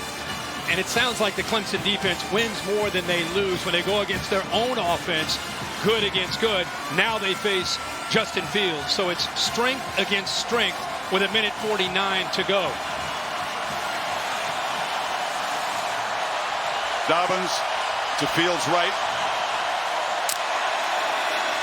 Pressure, backpedals, flips it to Dobbins, who's got a block. Dobbins dragged down to the 39. Again, the perfect call against the blitz. Yeah, they brought the blitz, brought the corner from that side. That is a perfect time to go to Dobbins. And that's a great answer to an aggressive defense that's pinning their ears and bringing those backers. This time they don't blitz, and Dobbins takes the easy money. Sideline route, 8 more. They're near midfield. What a workhorse. Carried the ball so far 18 times tonight, dealing with that left ankle. He's ran for 174 yards and now 5 receptions as well. 23 touches in this game, showing a lot of heart. Couple timeouts, plenty of time. Able to get out of bounds.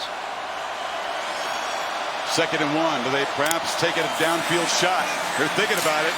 Fields across the middle of the hill, and the reliable senior makes the catch at the Clemson 40. They brought the 2 middle linebackers again. When you bring linebackers, it creates a vacancy behind them. Look at him sit in there, deal with that patiently, and make that throw. Playing with tempo, they dump it down to Dobbins again, and he's open and scoots for a big first down gain, 9. They may want to account for 2 coming out of that backfield. That's 3 times now, the screen, and then 2 checkdowns where they've gotten Dobbins the football for positive yards. 36 seconds. That's all it's taken him to move to the Clemson 31. And he's been able to get out of bounds, and they've been able to hold those 2 timeouts. Fields, and he looked for Mack. Heavy contact on the sideline with Terrell, but the ball really not catchable, no flag. Yeah, that's exactly what the official signaled, is uncatchable. Ball is underthrown. That were thrown in front of him with Terrell making that kind of contact. You might have seen a flag, but official giving the sign that it was an uncatchable ball, Chris, as you said. 3rd and 1. Fields still has it. They tackled Dobbins, who didn't have the football, and the quarterback dives for a first down. That's his read. He's reading Thomas, who ends up coming down, and he's able to pull around that. Boy, I think everybody in the stadium thought that J.K. Dobbins had the ball, but a great read by Fields. 54 seconds is Fields. Pump fakes. Can he escape? Yes. And he'll slide down with that brace. They began the slide at the 23, and that's where they'll spot the ball. And Ryan Day runs out to use one of his 2 timeouts, not picking up the first down. They've got to call that timeout with 43 seconds left. Man, Kirk, how great is what we're seeing tonight. All the ingredients were there. One team's won 28 in a row, dominated its conference. The other team won 19 in a row, all of them this season by double figures. Yeah. They've gone back and forth and tested each other mentally and physically. Dabo Swinney rallying the troops, talking with Brent Venables. How about the job of Fields just to keep this play alive? Nolan Turner gets off of J.K. Dobbins in pass protection, has his hands on him, but he pulls out of it. So instead of a 5 or 7 yard loss and a sack, shows that strength, Chris, you talked about it, picks up about 3 or 4 yards. And again, it's going to come down apparently to a red zone possession for Ohio State. They moved the ball all over the place in the first half. Clemson's defense 3 times forced field goals down in the red zone. And now Ohio State, needing a touchdown, finds itself in a familiar position. This is pure strength on strength. The Buckeyes have been great up until tonight in the red zone. Urban Meyer looking on. Looks like he's still coaching.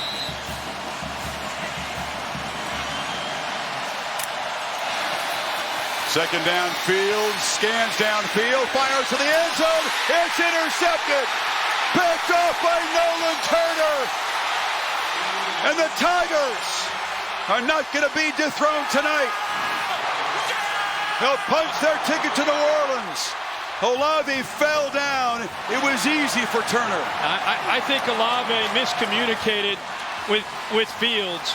He ended up coming off of his route because it took so long for Fields to eventually give him a chance to throw the football. He's going to come from the outside and work to the middle because it takes so long for Fields. Watch Olave right here. The ball is thrown out here. Olave puts his foot in the ground and comes back the other way, thinking that maybe the quarterback's going to scramble. So he aborted the route. Turner has his eyes on the football, and Olave beat Turner earlier for a touchdown, and this time Turner comes up with the answer in a game-winning interception. Fields in disbelief when the man who threw one interception all season long has thrown two tonight. And Trevor Lawrence and the Tigers can take the field for victory formation. Ohio State can stop the clock only once. Dabo Swinney wrestling with Brent Venables, who was out of sorts. His defense confused on its back heels early tonight. But again, another stop with their backs near their own goal line. And Clemson's going to make it 29 in a row and head off to the city of New Orleans to take on LSU for a championship.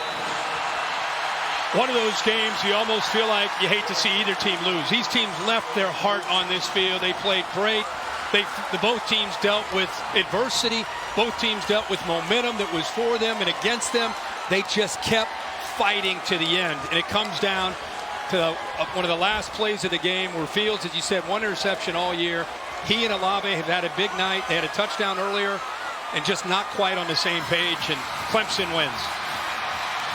Truly tested tonight. Trevor Lawrence, a dominant front runner all season. A come-from-behind hero tonight. A 94-yard game-winning touchdown drive. Travis Etienne, frustrated for much of the night, makes his second electric play as a receiver. What a battle. These teams wanted a chance to prove themselves, and John Simpson, the left guard, overwhelmed with emotion, one of the captains of this team. This is what you play the game for. This is what you hope to be able to get on a stage for these kind of games. And boy, Fields and Dobbins played their hearts out. You love to see the great teams tested. How will they respond? Comes an answer tonight. Let's go down to Maria. Well, Coach, your offense had to march all the way down the field to get you the 6-point lead. Your defense had to step up to preserve it. How would you describe the poise you just watched in your team? What you just said. Defense had to get a stop when we had to have it, and they got it. And then we came out there with 3 minutes, and we said, hey, let's go win the daggum game, man. I mean, let's make some plays. We've been saving that little play action to Travis the whole game, and just felt like it was the right time to call it right there. And it hit. So, man, first of all, this is how a championship game ought to be. I mean, unbelievable, the favor of God, first of all glory to God, but also the heart of Ohio State. I mean, what a football game. It's a shame somebody had to lose that game. I told Ryan, I mean, that Ohio State team, what an unbelievable game. The quarterback, the back, just those guys played their hearts out. But in the end, our guys showed what they're made of. You know, they got the heart of a champion. They got the eye of the tiger. And, man, the favor of God was just with us tonight. And I mean, just unbelievable. Amari been silent the whole game. And, man, I kept telling him, I was like, I'm telling you, you're going to make a play. And then I also, right before that last one, I told Nolan Turner, I said, don't be pouting. I said, you're going to make the interception and win this thing. And, I mean, it's just amazing to see it end like that. I'm just so proud of our team and our staff. Hard-fought game. We hung in there. You know, we're going to New Orleans. I guess we're playing LSU. So, let's go. All right, it's 29 straight wins for this guy, Dabo Swinney. Congratulations, Coach. Hey, thank you so much. To God be the glory. Tom? Thank you very much, Maria.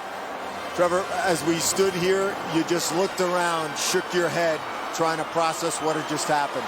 How would you describe those last 60 minutes? Just the fight, this team didn't play great, didn't look pretty, but just find a way to get it done. And I wouldn't want to do this with anyone else. And I have Ephesians 3:20, and it says, God can do immeasurably more than any of us can because of him within us. And that's just so true. I mean, all of us, me, what we did tonight, it ain't us. You know, it's about this program and who we are and just our brand. And, you know, it's more than about football, but I really love this team. Your message to your guys when you took the field for what turned out to be the game-winning drive, what was it?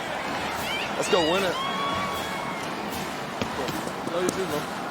Let's go win it. We were built for this. That's what we're waiting for. We get a chance to prove ourselves. Let's go do it. And there was no doubt. I told them, I love y'all. Let's lay it all out here right now. So that's all I said. And, I mean, just... Down 16-0. What was the turning point in this game? we just playing sloppy, things that we don't usually do. And I mean, I think offensively and defensively, we both kind of got together separate and said, let's turn it on. You know, we played about as bad as we can play. Let's get it going. And just from then on, we just had each other's back. You know, offensively, we didn't play great at all in the first half, and defense kept holding them, even if it was just a field goal. Just kept holding them. And I mean, you see some of those drives, they had 3 field goals. If one of those was a touchdown, I mean, it's a way closer game. So it's just unbelievable. Finally, real quick thought. The narrative all season was Clemson hasn't been tested. How'd you pass this test? Shoot, we got tested. I think we passed. So we got one more left. Well done. Well done. Isaiah, you heard that last question about how this team was tested. What did it take for this defense to rise up? The main thing I would say is definitely just heart. Without heart, none of this would have been able to be possible. And it just shows the fight that our guys had. Nobody gave up. Nobody lost sight of what we wanted to do, even when we faced adversity, even though we haven't seen anything like that all year. So also just the leadership. The leadership helped out a lot, too, just with the young guys and just helping them get their minds right to be prepared to what we had in front of us. Go and celebrate with your guys. Congratulations, Isaiah. Sir, thank you. Another reminder that Lawrence, until tonight, had never taken a snap as starting quarterback with his team behind. The 94-yard touchdown drive delivers another shot at a title. It'll be the tussle of the Tigers, and Clemson's going to take the field in New Orleans. 741 days since their last loss with a 29-game streak. Sign me up for that one. Clemson on LSU. Yeah, that'll be a great game. But I don't think we've been talking about it here. I don't think we could have asked for much more from these two teams. They played great. Both of them got into some uncomfortable areas and showed a lot of fight to be able to get back eventually in a position to win the game. And even Ohio State, you know, they weren't out of it really until that final interception. A lot more post-game coverage, reaction here in Glendale. And we'll talk about the Tigers versus the Tigers in NOLA. The post-game show is coming up. But let's go to Scott Van Pelt in our studio. Scott? Harvey, Chris, thank you very much. The Ford postgame is brought to you by the Ford F-150.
The Ford postgame is brought to you by the Ford F-150. Built Ford tough.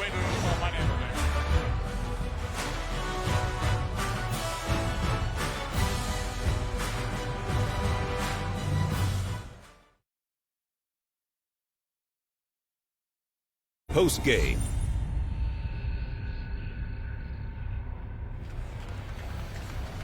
So Clemson, with a 29th consecutive win, puts itself in position now to play for a third championship in the fourth year. The Clemson veterans now win their 10th ring with a chance to go for number 11 and yet another trophy in New Orleans.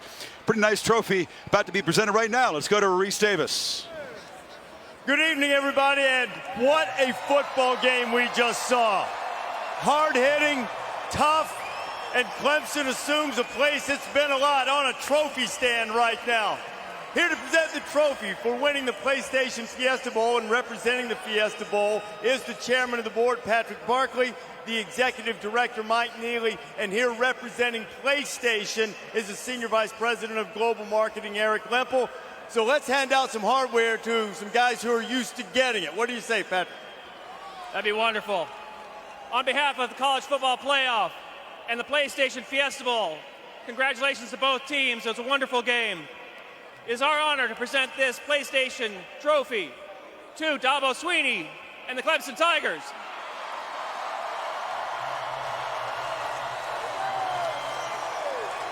Dabo, how would you describe the test that your team passed tonight? Not just winning the game, backed up, late, needing a drive, then needing a stop. Well, that's what they've done for 29 games in a row. It's our 29th win in a row. We scored 29 points. They didn't do anything tonight that I didn't already know. Unbelievable character and heart and a will to win.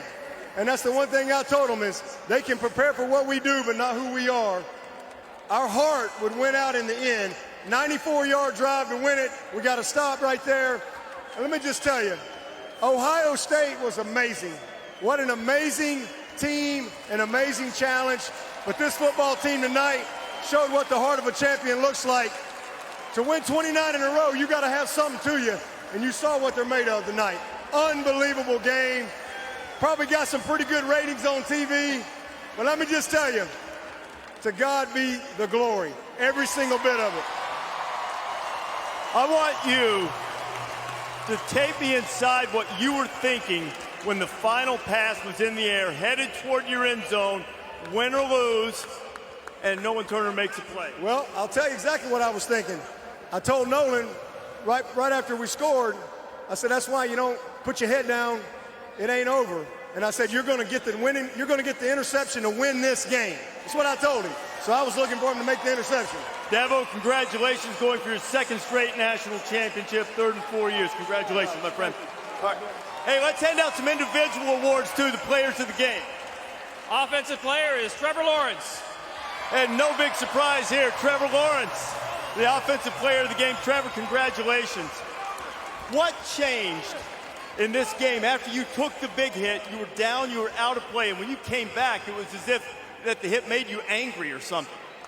Yeah, you're right. I just got kind of mad, and you know, like I said, it wasn't pretty. We didn't play our best for sure, but just the heart of this team, being able to grind one out like that, and like Coach Swinney said, I mean, Ohio State, it's a really good team, a great team, and they fought with everything they had until the last second.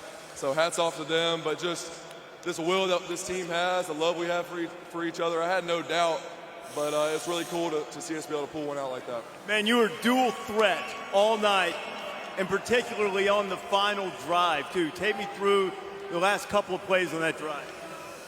It's whatever it takes to win. You know, I'm not labeled as a runner, but I'm going to do whatever it takes to win. And I told these guys, I'm going to leave it all out here for y'all. Win or lose, I'm not going to have anything left. So I wanted to do that. And then, obviously, on that last play, Travis, just getting him the ball, and he did the rest. You looked like a runner on that 67-yarder you had tonight, my friend.